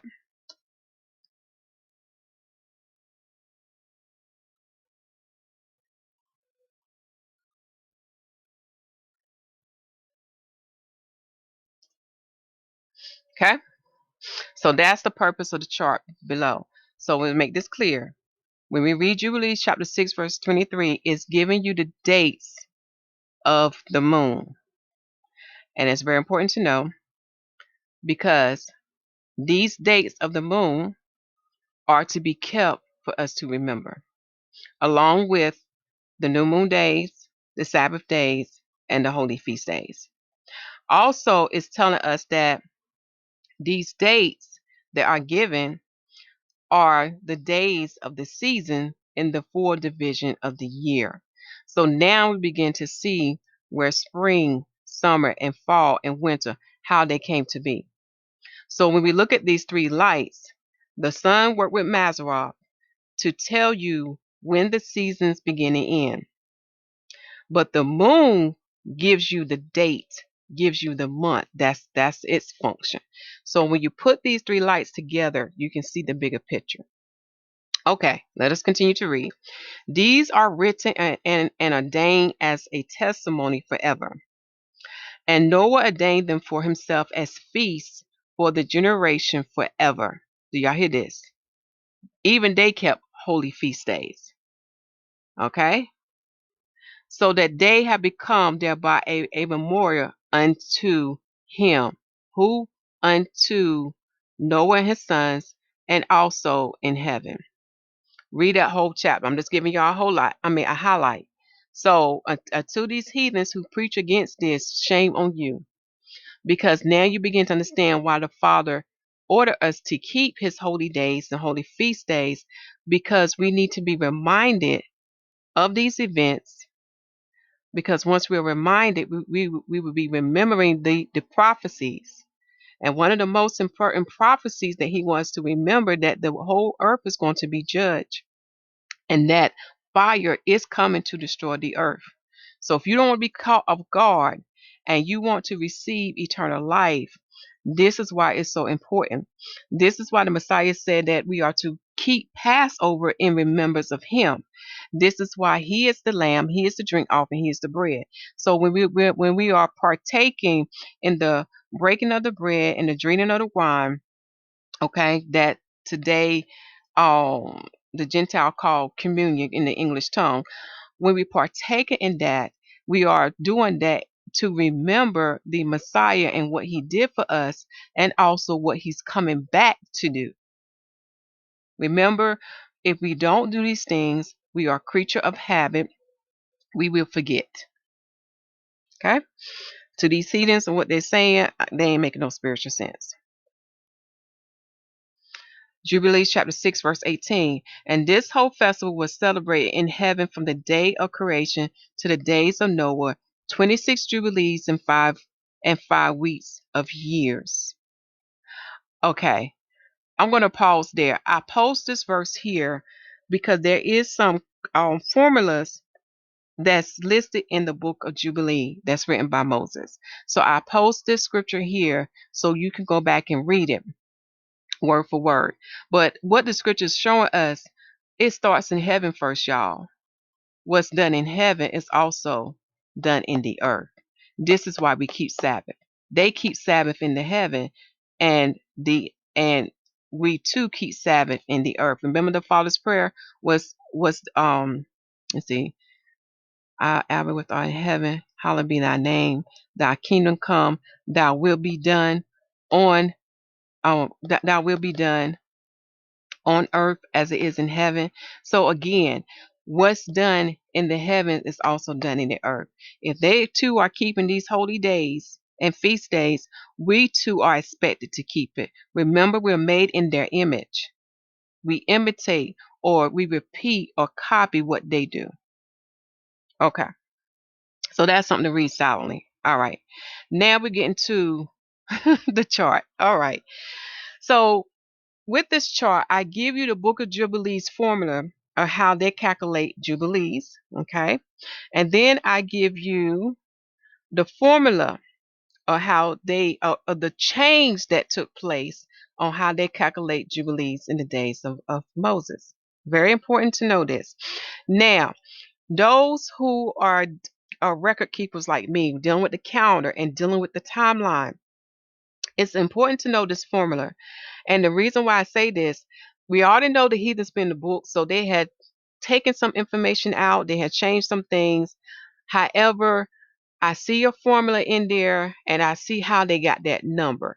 So it's just something good to know, okay, to keep in your side notes. However, according to the Father will and time, I will be coming back to you to give you his timeline from creation to where we at now. According to his time, I will be coming back to you to give you that. But for right now, I'm going to show you how they got the numbers that are listed in the book of Jubilees. So here's the confirmation, the proof. Remember, I said you got to go line upon line and precept upon precept. So when you go to Jubilees chapter 3, verse 15, you're going to see how I was able to calculate the date when Adam and Eve was in the garden for 7 years. In comparison to Jubilees chapter 4, verse 29, when our father Adam died, okay, he died in the 19th Jubilee in the 7th week in the 6th year. In comparison to Jubilee chapter 6, verse 18 through 19, that is the verse above here, y'all. Right here. That is the verse above here.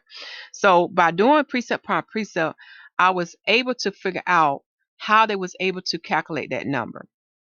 All right. And some of the numbers are correct. What I mean is there is some missing information. The formula to calculate Jubilee is correct, but there is some missing information. And when the Father, according to the Father will at his appointed time, I will be coming back to elaborate more on that. But for right now, we're gonna go with how it is, okay? So when we go to Jubilee chapter 3, verse 15, it gives us a date. All right. So it ought to let us know that some time has passed. Our foreparents, Adam and Eve, was in the garden for 7 years. And it's give us the date that this was the first week of the first Jubilee. So how they calculate the Jubilee, the 49th year is the Jubilee for them from the days of Adam. This is very important to know. The 49th year, let me see where I want to put this at. Right here. Here you go. The 49th year is their Jubilee. That's how it was done in the days of Moses. I mean, in the days of Adam, when you read the book of Jubilees that was written by Moshe. Okay? And here's the proof. So when I read verse 3 and 15, I had to do some calculation. Remember, each week represent what? 7 years. So you know how the Father is about his 7 days. So that particular verse, it represents 7 years. So 1 week equals 7 years. So you have first through the 7th year. That's week 1. Week 2 is the 8th through the 14th year. And this pattern will continue until you get to the 7th week. And that's the 43rd through the 49th year. Again, if we take 7 times 7, it gives you what? 49 years. Okay? So this is how I came to the understanding that in the book of Jubilees, in the days of Adam, before Moses, the 49th year was their Jubilee. That's how they did it. Remember about 7, what 7 represent? Perfection, sanctification, and Sabbath rest, right? So when I got to chapter 4, verse 29, it gave us the date when Adam died. It said that he died in the 19th Jubilee, in the 7th week, in the 6th year. So I had to break it down. Okay. So I know that each Jubilee is represented by 49 years. So I took the 19th Jubilee and multiplied 49 years, and I got 931 years. Okay. Now, I know what you're thinking, but hold on. So then I compare when Adam died. So I knew the calculation for Jubilee cannot be done by 50 years, because when I take 50 years and multiply with 19 Jubilees, I get 950 years. That's way over. So this is the closest, okay? But we got to keep going, because there's another part to this date. It said that Adam died in the 7th week, in the 6th year of the 19th Jubilee. So we got that part. 19 Jubilees are a total of 931 years. Now, to break down what is the week, I remember this format I saw y'all show you above. So I had to go back and see what week had what years. So in the 7th week, you have the year of 925th year to 931st year. Okay, do y'all see that? In the 7th week, remember, a week consists of 7 years. So for that particular week, because it comes after, not after, it comes before the 19th Jubilee, which is the 49th year. And that 49th year is 931. See that? So the 7th week consists of the 925th year to the 931st year. But then it says that in the 7th week, in the 6th year of the 7th week, that's when he died. And guess what that 6th year is? The 930th year. So for you to help you see this, I'm gonna have to put a line, because I know when it comes to math, it can be confusing for some. Okay. We'll insert a row so you can really see what I'm talking about. You're gonna have to write this out, y'all. Can't take no shortcuts in this. Okay. Week 1.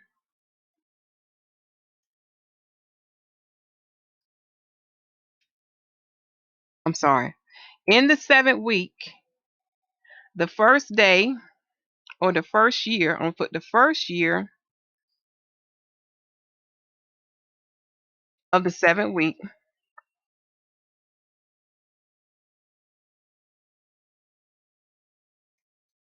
is the 925th year. Okay. So then the second would be what? 926. The third would be what? 927. See what I'm saying? We're counting. We're counting upward. The fourth year would be 928. The fifth year would be 929. So in the 920 year of Adam, that's how you would say it. The 6th year would be 930. So we know Adam died at the age of 930. And then the 7th year, which is the 49th year, which is the Jubilee year, is 931. This is your Jubilee in the days of Adam, according to the book of Jubilees that's written by Moses. So that's how I was able to find that formula. Okay. Another example is Jubilees chapter 6, verse 18 through 19. It's giving you a date, before the flood and after the flood. Read that verse silently. So when you convert 26 Jubilees, 5 weeks of years, this is what you're going to get. 26 times what? 49 years. That's a Jubilee. We give you 1,274 years.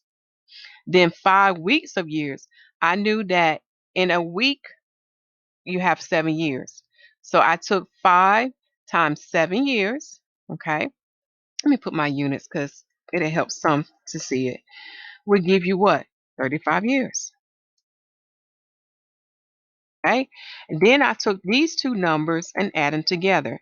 And I got a date. This is dealing with the date from Adam. So according to the book of Jubilee, it said that took place in the 1,309th year from Adam. Now, I know who those who are like me who keep record and have the dates of time of the timeline of Yahuwah timeline. That number is way off. But again, I'm gonna come back unto you and expound on that. This is not the time or place. Okay. Right now, I'm just giving you the formula that was in the book of Jubilee so you can see how they got their numbers. Okay. Remember the heathens been in our book, so there were some things they had removed or taken away. Now, also in Jubilees chapter 6, verse 18 to 19, okay, it's giving us a date up to after the flood. Well, man, it's giving us a date from after the flood to Noah's death. So that date is 7 Jubilees in 1 week. We take 7 times, 49 years. 49 years from the days of Adam is a Jubilee. We get 343 years. Okay. And if we take a week, and we know a week is made of what? 7 years. So 1 week times 7 we give you 7 years. And we add the two together, it's 350 years. That's on the morning. It matches to the age of Noah because we know that after the flood, Noah lived another 350 years. We know that when the flood came, Noah was 600 years of age. And we know that when Noah died, he was 950 years old. So, like I said, some things are correct, but there are some other things that are left out. And right now, we'll talk about that in a later time. So, by looking at this calculation, what 49 represent, y'all, it represent the number of the number 7, because 7 times 7 is 49. And we know 7 represent what? Perfection. 7 also represent sanctification, and it also represent Sabbath, just rest. Very important to know. When you're dealing with the Jubilee of Moses, and there was a change, and you can read that in Leviticus chapter 25, we didn't count our Jubilees in increments of 49. We count our Jubilees in the increments of 50. And when you look at the letter tall is representing the number 400, which ties into the prophecy that was told to our father Abraham, how we will be in bondage for 400 years. Okay. And you take 400 divided by 50. Remember, 50 represent a jubilee. You get the number 8. So that's how I got 50 is 8. And when you read the prophet writings such as Enoch and even with the Bible, I mean, this is what the Father taught me. I learned that 8 is the new beginning. It is the beginning that is to come after the end. Do y'all see that? So this is why he had brought the waters, and soon he will bring the flood. So what? 8 can come in, the new beginning, Jubilee, which is freedom and liberty. So that was changed in the days of Moses. So as you see in this chart, Now, for 49 years, it's called a Shemitah. This is dealing with a sabbatical rest, a year sabbatical rest. Not only it pertains to Adam resting, or to the children of Israel resting, but it pertains to the land resting. It's very important that the land rests. Again, what we see today, they did not follow the ways of the Most High. Okay? So to count our Shemitah, we count every 7 years is a Shemitah. But when we get to the 49th year, okay, that is the last Shemitah in that count, because then following after the 49th year, then we have Jubilee. Because to have a Jubilee, we are to count every 50 years. So once that 50th year come in, follow after that, then the count reset itself. Then you still count. Then you go back to count every 7. So then after the 49th year, then come Jubilee. Very important to know. And remember, this start in the days of Moses. Okay. Now for the chart. We're getting through this. Bear with me, y'all. So in the civil year, it's very important that you know the civil year, because the dates of the flood is based on civil year. So when you plug the events on the Israelite calendar, you plug them in on the correct month. For example, we're going to look at the first event. Okay. I ain't talking about the first, the fourth, the 7th, and 10th month event. We haven't got there yet, but there were some other events that took place before we get to those months. Okay. And when I meet my dad, there were some different events that took place before we get to the highlights of the flood. Okay, that's what I'm talking about. For example, you got to know in the days of Noah what month you're dealing with. So in the Adamic year, which is known as civil year, we had in the first month, Noah is instructed to make an ark. Do y'all see that? It said in the new moon of the first month. Now, what the common error that most people would make, even I had done this myself, y'all. You would think that the first month was dealing with a V. No, but it makes sense why the first month is dealing with the 7th month, because when you study agriculture and his calendar, you will learn the 8th month is the month when we have the first rains or the former rains. Do y'all see that? So it makes sense. So the first month in the Adamic year is Ethanim, known as Tishri, which is the 7th month in the Israelite calendar year. Do y'all see that? So Noah was instructed to make an ark in the 7th month of the Israelite calendar.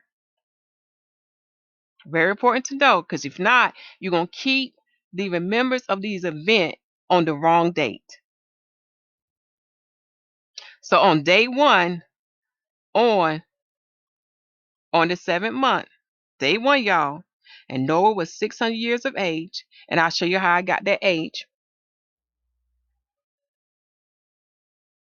is the 7th month in the Israelite calendar year. Now, in the 1611, there was no date given when the father told him when to make the ark. Okay, so right now we only have Jubilees giving us the date, which is the 7th month, which is the first month in the Adamic year on the first day. In the Israelite year, it's the 7th month, and I didn't see any information this time in Josephus. Okay, and then I'll show you the mathematical calculation, but you can read that silently, because I'll explain to you how I got what I got. Okay.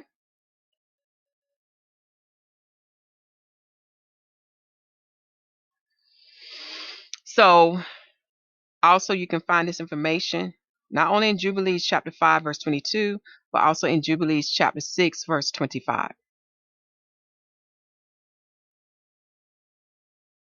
Oh, that comes later. I think I need to put it. Sorry about that, y'all. Let me copy this. I don't know if I.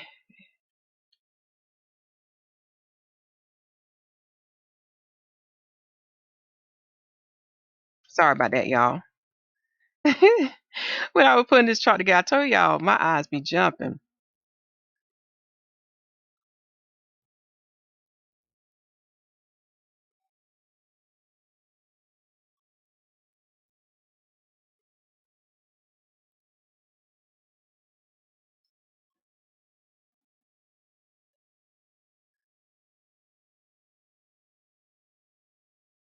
There we go. And it's in its rightful place.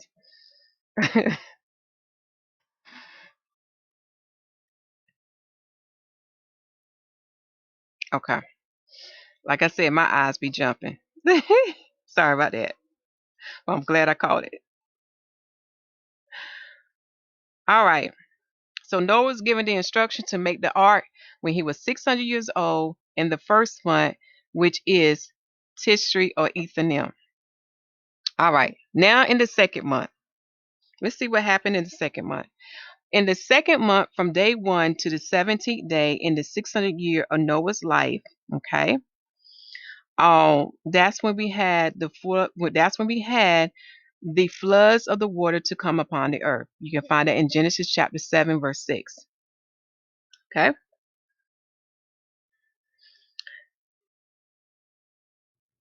I'm trying to figure out how I want to read this, but let me just scroll down. We'll start the King James first.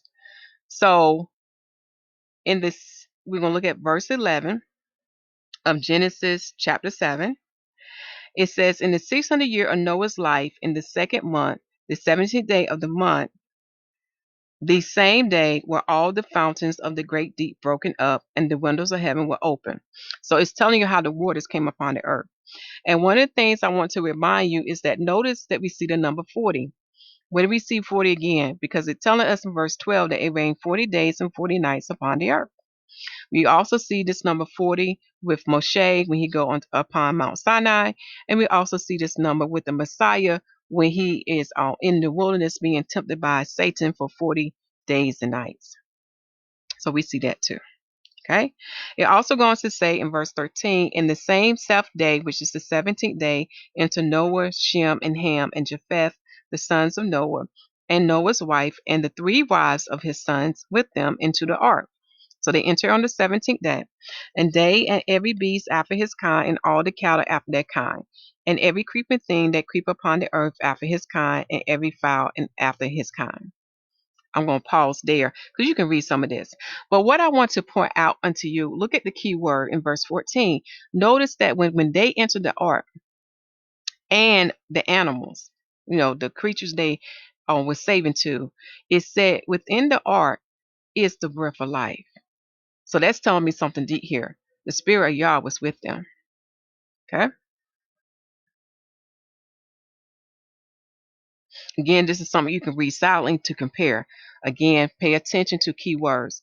You need to meditate on the word 40 days and the ark. Now we're going to compare to Jubilees.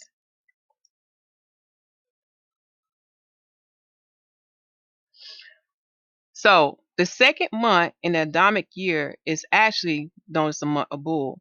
And in the month of Bull, this is when you have what we call former rains or first rains. So that makes sense. Okay. So in Jubilees chapter 5, verse 23, it is noted that that Moshe enter. Let me just read it word for word. And he entered in the 6th year thereof, in the second month, on the new moon of the second month, till the 16th. And he entered, and all that we brought to him into the ark, and the Lord closed, and it's from without on the 17th evening. So it's written a little bit different, but it's still matching up to what the 1611 say. But what I want to point out to you, notice that it is mentioned that Yahuwah closed the ark from without on the 17th evening. Now, to understand what that evening is and why it falls on the 17th, we got to go back to the definition. The definition of evening can be found in Exodus chapter 12, verse 6, which means between the 2 evenings. And to get a more defined definition, you're going to have to go to Deuteronomy chapter 16, which is dealing with when we kept Passover. For it say in verse 6 of Deuteronomy chapter 16 that evening is at the going down of the sun. Okay? At the going down of the sun. So that gives you more insight when this event here happened, at what phase of the day and the time. So when we get to Josephus' writings in Antiquities, Book 1, Chapter 3, Section 3, I'm not going to read all this word for word. Josephus also confirms the same month. because he give us in the Macedonian tongue, it is called Dius. In the Hebrew tongue, it's called Maches Yuan, which when you translate it today, because in the work of Josephus' book, if you go to the back of the book, there is a not a chart, but it is a key to let you know what is Dius and what is Marches Van Uvan. If I well Uvan, okay, which is bull, and it falls in the heathen month October to November. So that's confirmational to you.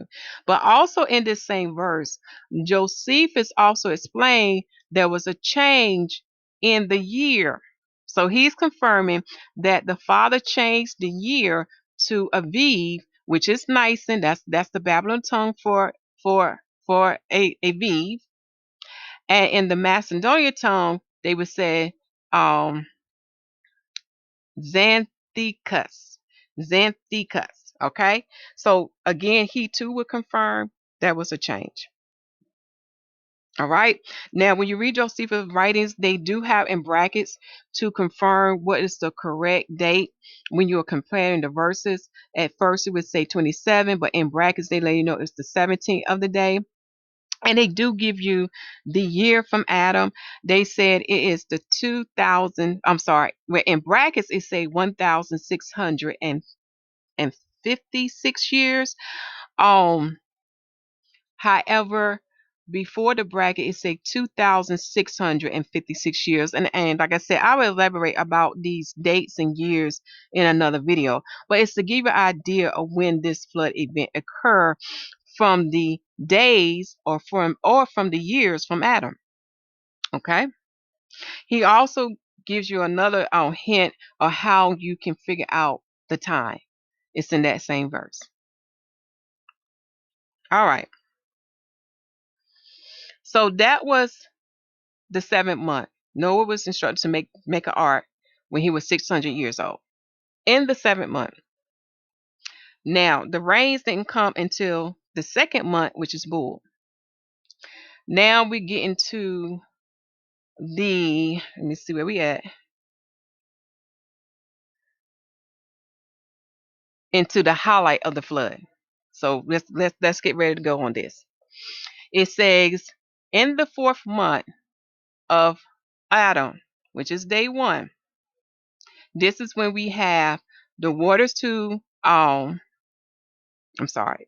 Let me scroll a little bit down.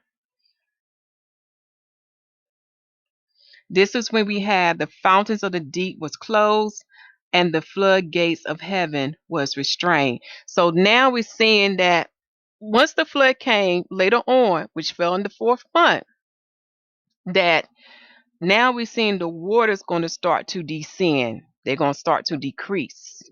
So you will find information on that in Jubilees chapter 27, 28, and 29. Now, I do want to give you FYI, when you read that chapter, it's a summary, and one of the sentences may seem out of order, but by us comparing the scriptures together, it's going to give a clarification that the ark rested in the 7th month. Okay? The ark rested in the 7th month. It's just how it's written. So when you compare Jubilees chapter 5 to Jubilees chapter 6, you will see what I'm talking about, along with the King James Bible. Now, when it comes to the 4th month flood event, I don't see any specific scripture listing this account in the 1611. I do find it in the book of Jubilees, chapter 5 and chapter 6. And I'm trying to see if I see anything in Josephus. The only thing I saw in Josephus, it just give you account about what happened in the 5 months, okay? But I don't see any specific detail dealing with what's the word I'm thinking about? Dealing with the 4th month. Okay. So right now, Jubilees is going to give you the most information when it comes to that 4th month. All right. So, however, what I do notice in the book of Antiquity is giving you some information about the 7th month. So that's something you want to go back to. Antiquities, book 1, chapter 3, section 5. So in the fourth month, on the first day, we now seeing, this is the highlight. This is what the Father wants us to remember, that on the in the fourth month, on the new moon day, the fountains of the great deep was closed, and the floodgates of the heaven was restrained. Okay, and by the Father doing that, that the water is going to what descend. In Jubilees chapter 6, verse 26, it says, "And on the new moon of the fourth month, the mouths of the depths of the abyss beneath was closed." So that's an event he definitely wants you to remember. So the fourth month, when we converted to the Israelite year, okay, this is the Mosaic year. It is Tibet, and it fall in the season winter. Okay. Now the next month, because now you see where we get. See, we get in the nitty gritty now. So now we get into the seventh month. Now when we get to the seventh month in Genesis, okay, Genesis confirmed that the ark rested in the seventh month. So when you read Genesis chapter 8, verse 3, you will see that. To Genesis chapter 8, verse 3, 4, and 5. Okay. You will see that the ark rested in the seventh month on the 17th day. Okay. So the ark rested on the seventh month on the 17th day. And in the Mosaic year, known as the Israelite year, that would be in the month of Aviv. And that fell in season 3 in spring. Okay. So we have some information from the King James Bible, the book of Jubilee in chapter 5, um, chapter 6, and then we have some information in Josephus. Now, let me go to the book of Jubilees because there is some more information. It gives you the location where the ark rested, and it said it rested on the top of Labar, one of the mountains of Rat. Okay, that is in Jubilees chapter 5, verse 28. And what happened on this day, y'all, on the new moon of the seventh month, all the mouth of the abyss of the earth were open, and the water began to descend into the deep below. So again, the waters was decreasing. In Jubilees chapter 6, verse 25, it says that on the new moon on the first month, he was bidden to make for himself an ark. Okay, we got that confirmed. On the seventh month, notice that it's in the seventh month, and on that day the earth became dry, and he opened the ark and sowed the earth. So when he get back to the seventh month, the earth is completely dry, and that's something. Then it says in verse 26, on the new moon of the seventh month, all the mouths of the abyss of the earth were open, and the mouths began to descend into them. Now, let me click on this link because I want to make sure that this verse is in the proper order. Because, like I said, my eyes be jumping, y'all. And forgive me if I have something out of place, but I give y'all the link so that way you will have it. Let's see. I see 26. So, yes, I do have it in the right place. Okay. Let's see. I see what I did. So, when you get to verse 26, it has the event of the fourth month, but I separated it. So, I do need to put 3 dots. So to indicate to myself, this is part of a sentence. So that's why that looks a little bit different.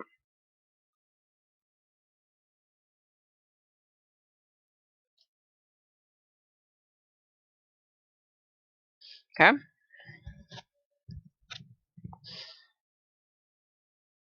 So that's the fourth month. That's what happened in, not the fourth month. That what happened, forgive me, y'all, in the seventh month. Okay.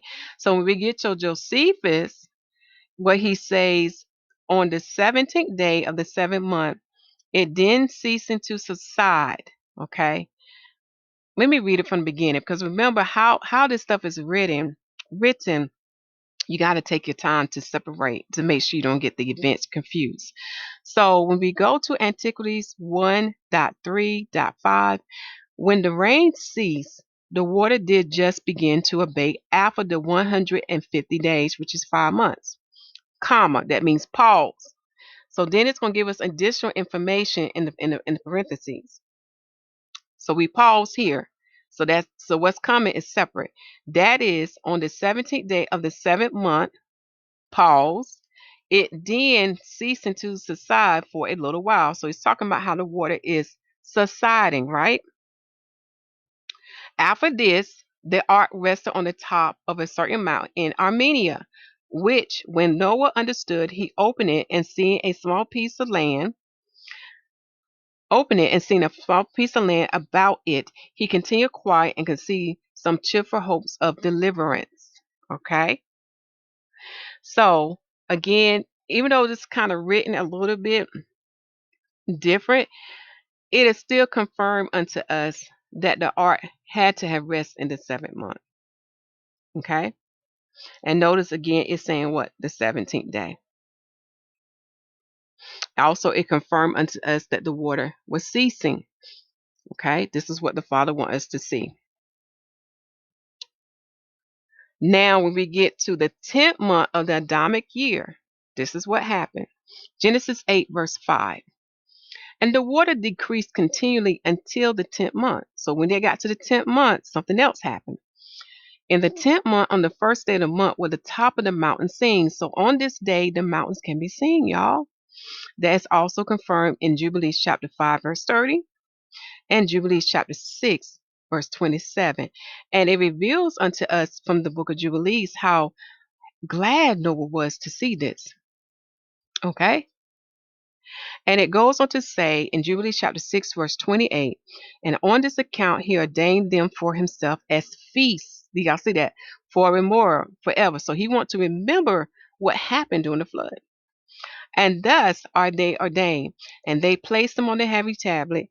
Each had 13 weeks, from one to another passed their memorial, from the first to the second, and from the second to the third, and from the third to the fourth. And all the days of the commandments will be 52 weeks of days, and these will make the entire year complete. Thus it is engraved and ordained on the heavenly tablets. And there is no neglecting this commandment for a single year or from year to year. So we already know, for those who are well studied of the calendar, this is talking about the sun year when things was perfect. Okay, but remember, things change. Okay, but this is how we get the 4 seasons. All right. Now, going back to Genesis chapter 8, this event, okay, from them able to see the top of the mountains, occur in the 10th month on the first day in Noah's 600 year of life. And this 10th month falls in season 4, which is summer. When we convert that to the Mosaic year or the Israelite year, it's the 4th month. And this should be something you want to come back and study on, because now you can begin to understand why the Messiah said in John 4, verse 35, and yet in 4 months come harvest. It's a connection there with the 4th month. Okay. Now, when we get to the book of Antiquities, what I'm bringing out is something dealing with the dove. Remember Noah sent out a bird for confirmation if it's safe to leave the ark, because the waters had to descend. So when you read Genesis 8, verse 6 to 12, it revealed that when the dove came back with an olive leaf, that let me know it was summertime. And then when the dove didn't come back, that's how Noah know it was safe. The water has descended completely, to where they can leave the ark. Also, as another key word, when you're dealing with Ark of the Covenant, when you meditate on the word ark, when this is a future prophecy, when he gathered the nation of Israel, he's going to bring the Ark of the Covenant, and he's going to bring the tent tabernacle that Moses built back unto them. But then when they graduate, they would become the ark. So to read about that, Jeremiah chapter 3 and 2nd Maccabees chapter 2.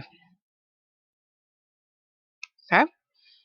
So I do list word for word what Josephus say about, I think he used the word dove. I do remember seeing the word raven. I think that was in the King James Bible. Then later on, I saw dove. Like I said, the main thing you need to know, he sent out a bird. And what's most important to focus on, what did the bird bring back unto him? An olive leaf. And what season would you see an olive leaf? Summertime. Okay.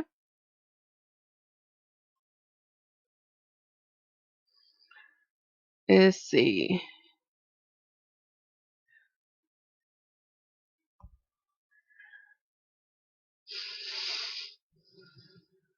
Now, in Josephus, it revealed, let me see what place this is saying.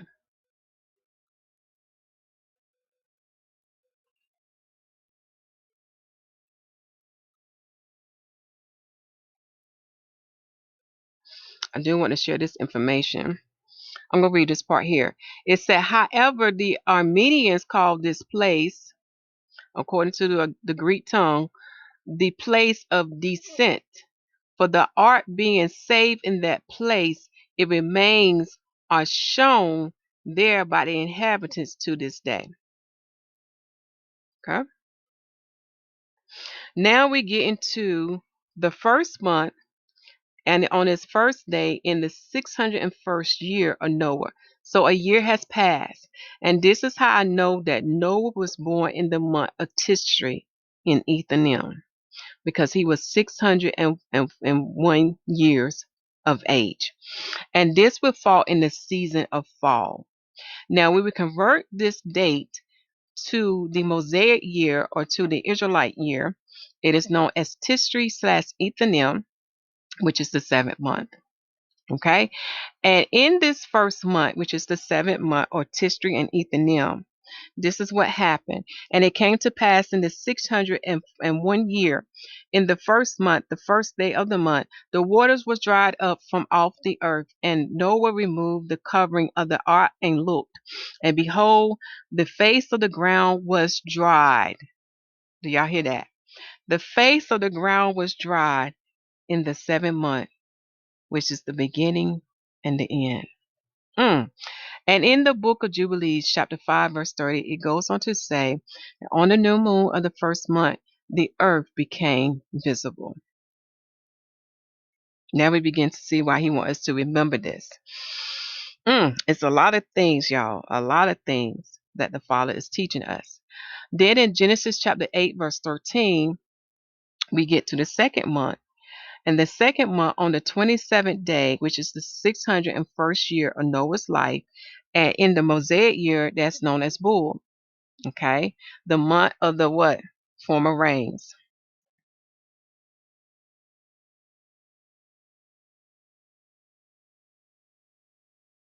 Okay. In Genesis chapter 8, verse 14, it says that in the second month, on the 7th and 27th day of the month, the earth, I mean, of the month was the earth dry. In the book of Jubilees, it says in Jubilees chapter 5, verse 31, and the water disappeared from above the earth in the 5th week, in the 7th year thereof. And on the 17th day, in the second month, the earth was dry. Okay. Now it's going to say 17th, but here in the Bible, we have 27. Okay. And I think also in Josephus, it is corrected as 27. Okay. Verse 32. And on the 27th, and on the 27th thereof, he opened the ark and sent forth from it beasts and cattle and birds and moving things. Okay. So again, it just is giving us this idea that this particular event took place in the second month. Okay.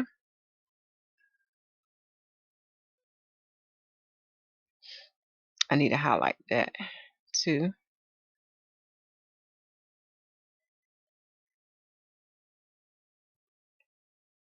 because it makes sense. On the 27th thereof, he opened the ark and sent forth its beasts. So it's still aligning up with Genesis 8:14. Okay.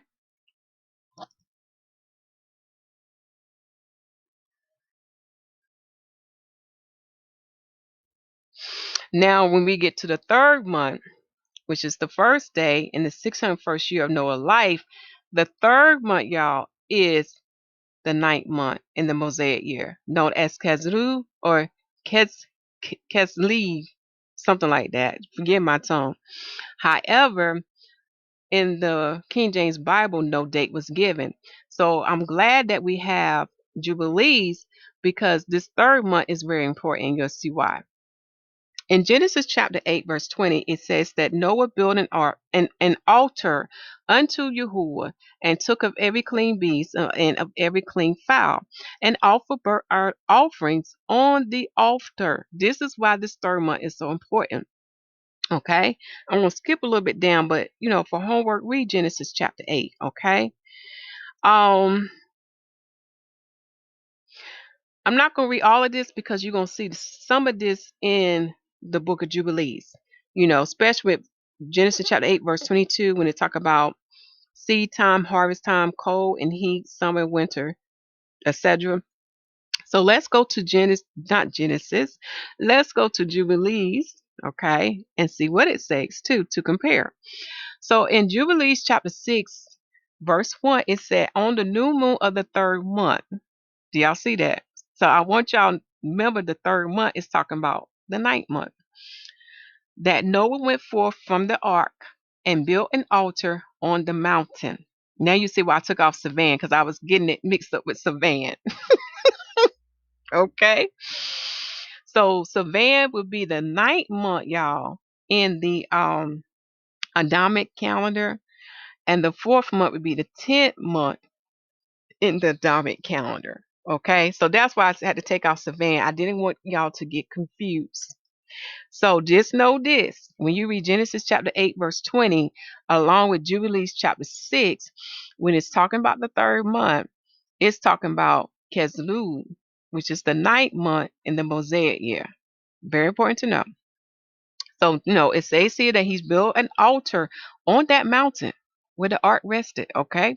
And he made atonement for the earth and took a kid and made atonement by its blood for all the guilt of the earth, for everything that had been on it had been destroyed, save those that was in the ark with him. So even Noah made an atonement for all that wickedness, okay? Now we'll skip verse 3 because it's telling you what he offered and how he offered those offerings. Okay. But most important, verse 3 gonna say that it was good, a good savor that arise unto the Lord into the heavens, and it was acceptable unto our Father. Okay. And you're gonna see why it was so important that Noah did this and why we are to remember it when we keep Shavuot, which take place in the fourth month.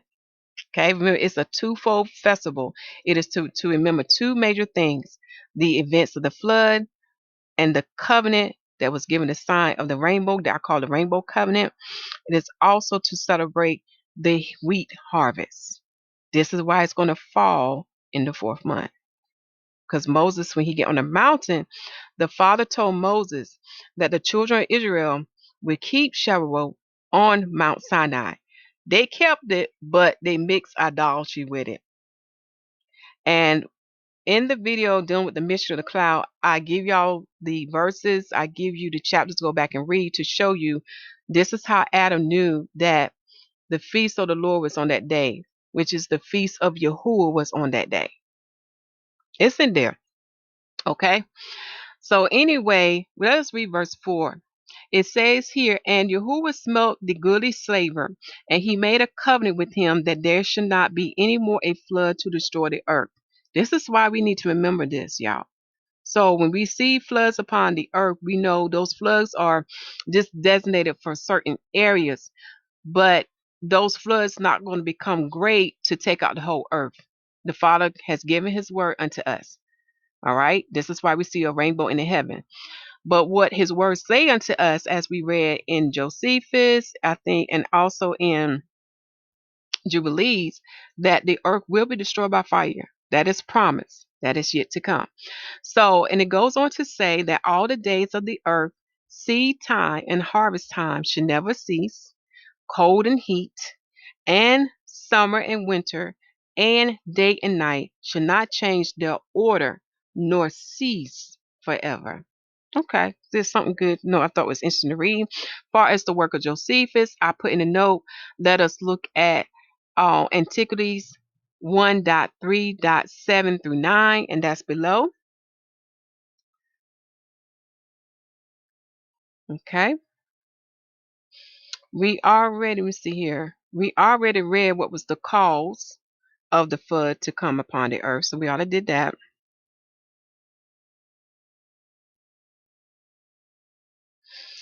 So let me see. Yep.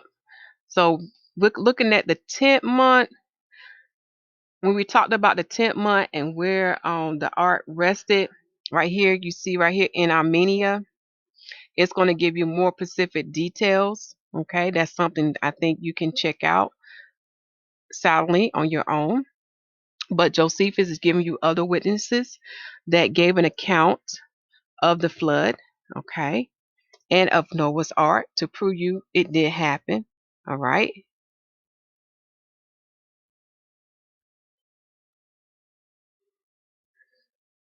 I know ancient civilizations such as the Samaritans too have an account of it.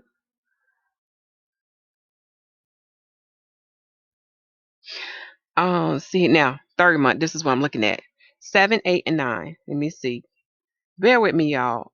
I'm gonna try to read through this because I know this video has been long, but bear with me. So when we look at the third month, which is what? The ninth month in the Mosaic year. Okay, so we're gonna see what happened. But as for Noah, he was afraid since Yahuwah had determined to destroy mankind. See, Noah was scared that this is going to happen again. So it's explaining why he did an offering. Least he should drown the earth every year. So he offered burnt offerings and besought Yah that nature might hereafter go in its formal, orderly course, and that he would not bring on so great a judgment anymore, by which the whole race of creatures might be in danger of destruction, but that, having now punished the wicked, he will of goodness spare the remainder. Y'all see that? Because it's going to happen again. He's going to spare the remainder, okay? The righteous. Highlight that in your notes. And such as he had hitherto judged fit to be delivered from so severe a calamity, for that otherwise their last must be more miserable than the first. Do y'all hear that? He had hitherto judged fit to be delivered from so severe a calamity. That's how bad the flood was, y'all. For that otherwise these last must be more miserable than the first. So what's coming now is going to be worse than the first. We're going to need to highlight that.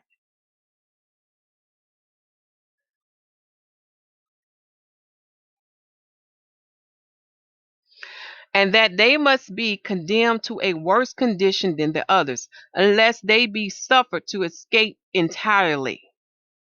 That is, if they be reserved for another deluge, while they must be afflicted with the terror and sight of the first deluge. We know the first deluge is the flood, and must also be destroyed by a second. See, even Josephus is talking about the second one to come. That's why he said the last will be more miserable than the first. He also entreated Yahuwah to accept of his sacrifice and to grant that the earth might never again undergo the like effects of his wrath, that men might be permitted to go on cheerfully in cultivating the same, to build cities and live happily in them, that they might not be deprived of any of those good things which they enjoyed before the flood, but might attain to the like length of days and old age which the ancient people had arrived at before. Section 8. When Noah had made these supplications, Yahuwah, who loved the man for his righteousness, granted entire success to his prayers, and said that it was not he who brought the destruction on a polluted world, but they that underwent the vengeance on account of their wickedness. So what the Father is saying, that he didn't just do this to do this, they brought it on themselves. You need to highlight that. because the same is going to happen now, y'all. It's getting worse. They don't realize, these people don't realize they are angering our Father in heaven, and they don't understand his wrath when he released it upon this world. And that he had not brought men into the world if he had himself determined to destroy them. So that was not a part of the plan. Remember, Adam was made to be what? An eternal being. He was to be, I think the correct word is immortal. Because we were made in their image. All right. It is being an instant of greater wisdom not to have granted them life at all. Then after it was granted to procure their destruction. So he said it don't make no sense to create something and then you're gonna turn around and kill it. So that's letting us know that we was the one that failed. We was eternal beings. Okay. All right. But the injury said they offer to my holiness and virtue. First forced me to bring this punishment upon them. So again, they brought this upon themselves. And the same is going to be now. Remember, he has given us the flood, Sodom and Gomorrah, ancient Nineveh, ancient Babylon, ancient Egypt, the Persian. I mean, look at all these ancient civilizations that the Father has taken down. We have many proofs, but they don't believe. Okay. But I will leave off for the time to come to acquire such punishment, the effects of so great wrath for their future wicked actions. See, he ought to know they're going to do this again, and especially on account of their prayers. So, because Noah interceded for mankind, the Father said, I will leave off for the time to come to acquire such punishment. So, some time's going to pass, y'all. Again, this is going to tie into the 7-day prophecy or the 7-year prophecy. But if I shall at any time send tempests of rain in an extraordinary manner, be not afraid or be not afraid at the largest of the showers, for the water shall no more overspread the earth. So he's giving us confirmation he's not going to take us out that way anymore. However, I require you to abstain from shedding the blood of men, and to keep yourselves pure from murder, and to punish those that commit any such thing. I permit you to make use of all the other living creatures at your pleasure, and as your appetite lead you. For I have made you lords of them all, both of those that walk on the land and those that swim in the waters, and of those that fly in the regions of the air on high, accepting their blood. For therein is the life. Again, you ain't supposed to drink the blood of the animal. And it's the reason for that. Okay? Again, read Leviticus chapter 16 and 17. This is why in the black arts they drink the blood, because they're trying to take on the form or the life or the power that or the strength that animal possess. And that is sorcery and witchcraft. Okay? But I will give you a sign that I have left off my anger by my bow.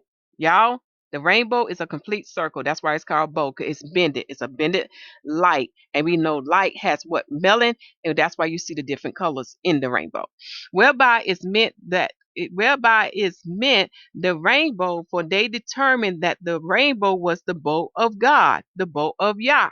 And when Yah had said and promised us, he went away. So I'm going to read this last part. Bear with me, y'all. Now, when Noah had lived 350 years after the flood, do you see how it matches up with that formula I show y'all? Okay. And that all the time happily he died, having lived the number of 950 years. That's his total year of his life. Now, 600 years of that is with dealing with the flood, up to the flood, and then after the flood, 350 years.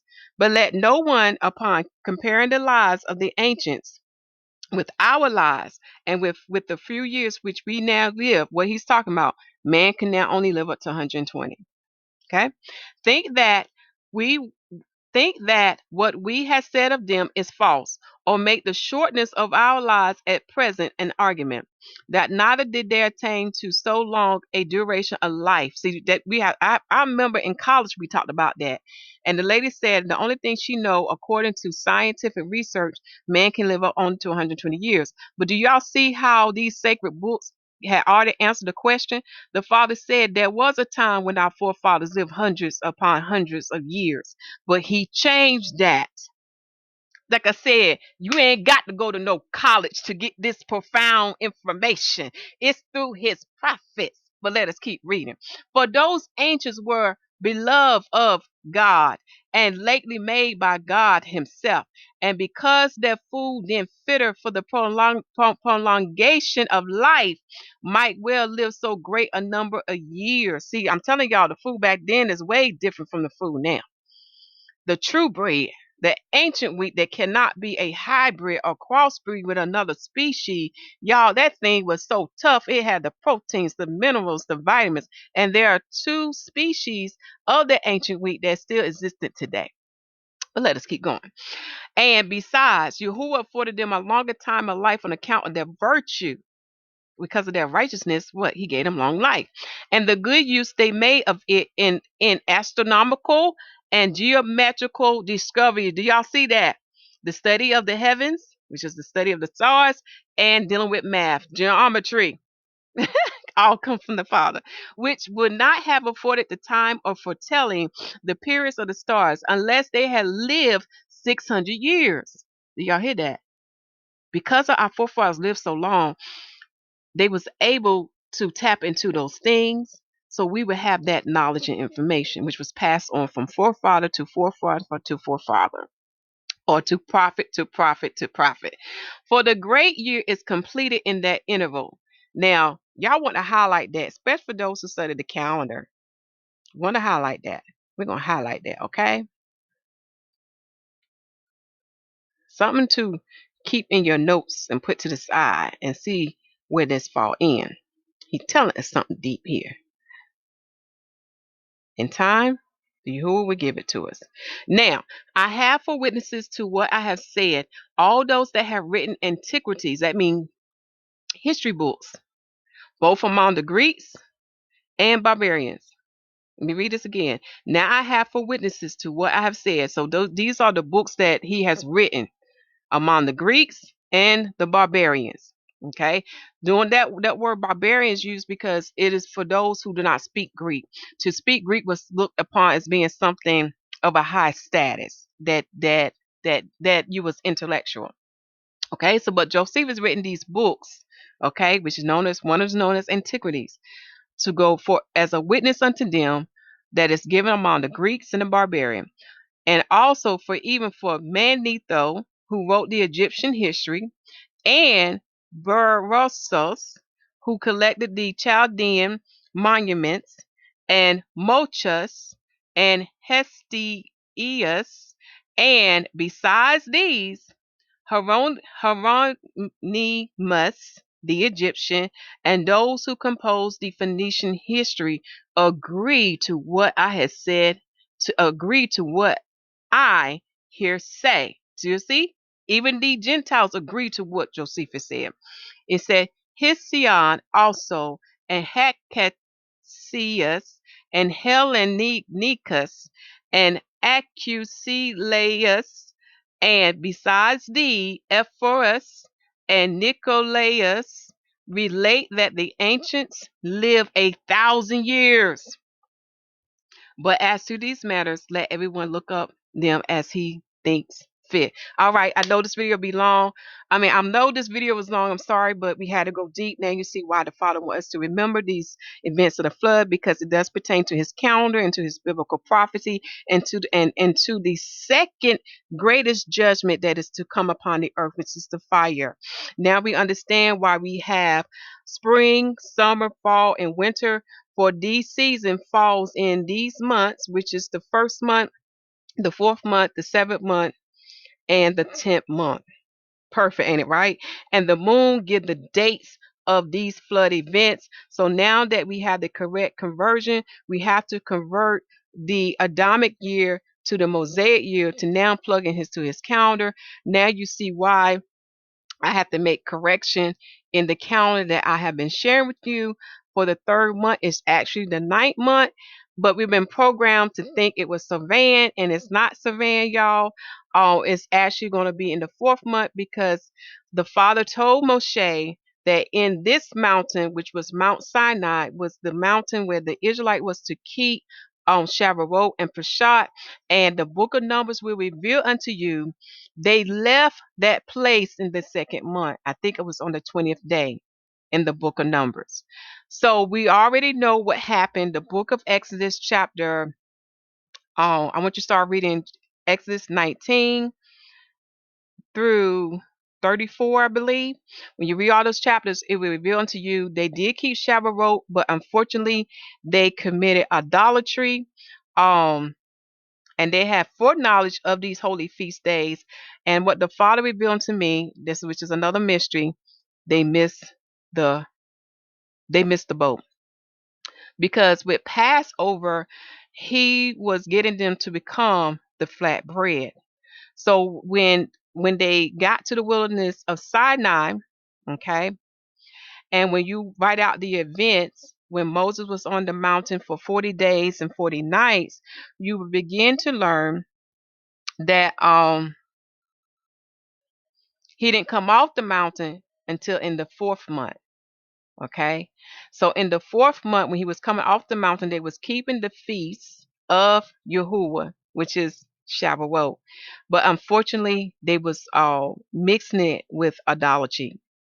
Okay. And Israel has a history of doing that.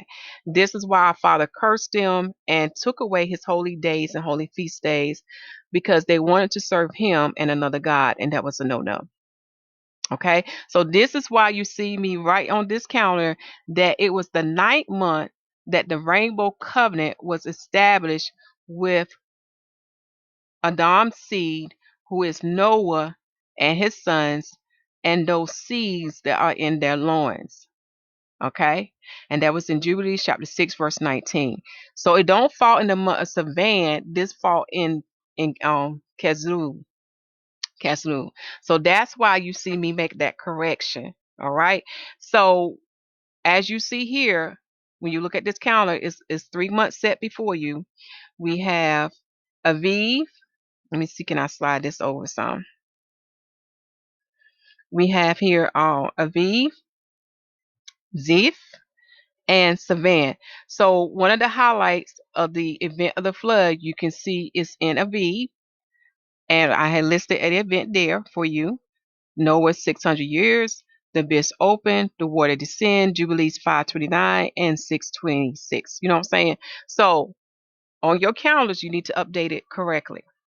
Now, what you learn about Aviv, Aviv is the month of the latter rains. Joel chapter 2, verse 23. These are the last rains. So it makes sense why the flood came upon the earth in the second month of the Adamic year, which is Bull of the Mosaic year. I'm smiling because I just love how the Father do things. He have a way of twisting things up to get your attention, and it's for a reason. Okay. I hope you enjoyed this word. I hope you understand the mystery of the events of the flood and the four seasons, how they came to be. I definitely hope you understand how to differentiate between what the sun does and what the moon do. It's very important, but do not separate those three lights. I'm sorry, what the sun and Mazaroth does and what the moon does. Okay. So please don't separate those lights, because if you do, you operate out of order. Those three lights represent something very significant. It gives you a spiritual mystery. It will help you to understand the Elohim, the Father, the Son, and the Mother. Mysteries. All right. Love you all. Continue to preach that the kingdom of heaven is at hand, for it's truly at hand, and make sure the people receive salvation, as written in Romans chapter 10. The Lamb set the example of the water baptism and the Holy Spirit baptism. So if you have no one to baptize you, you can do it yourself by exercising your faith with works. But where there's water, you can be baptized. Your bathroom, your swimming pool, the rivers, the lake, the ocean, etc. As for the Holy Spirit baptism, you can receive that by asking the name of his son, and it shall be given unto you according to your heart. Y'all hear me? According to your heart, your faith, and your works. Love you all, and shalom.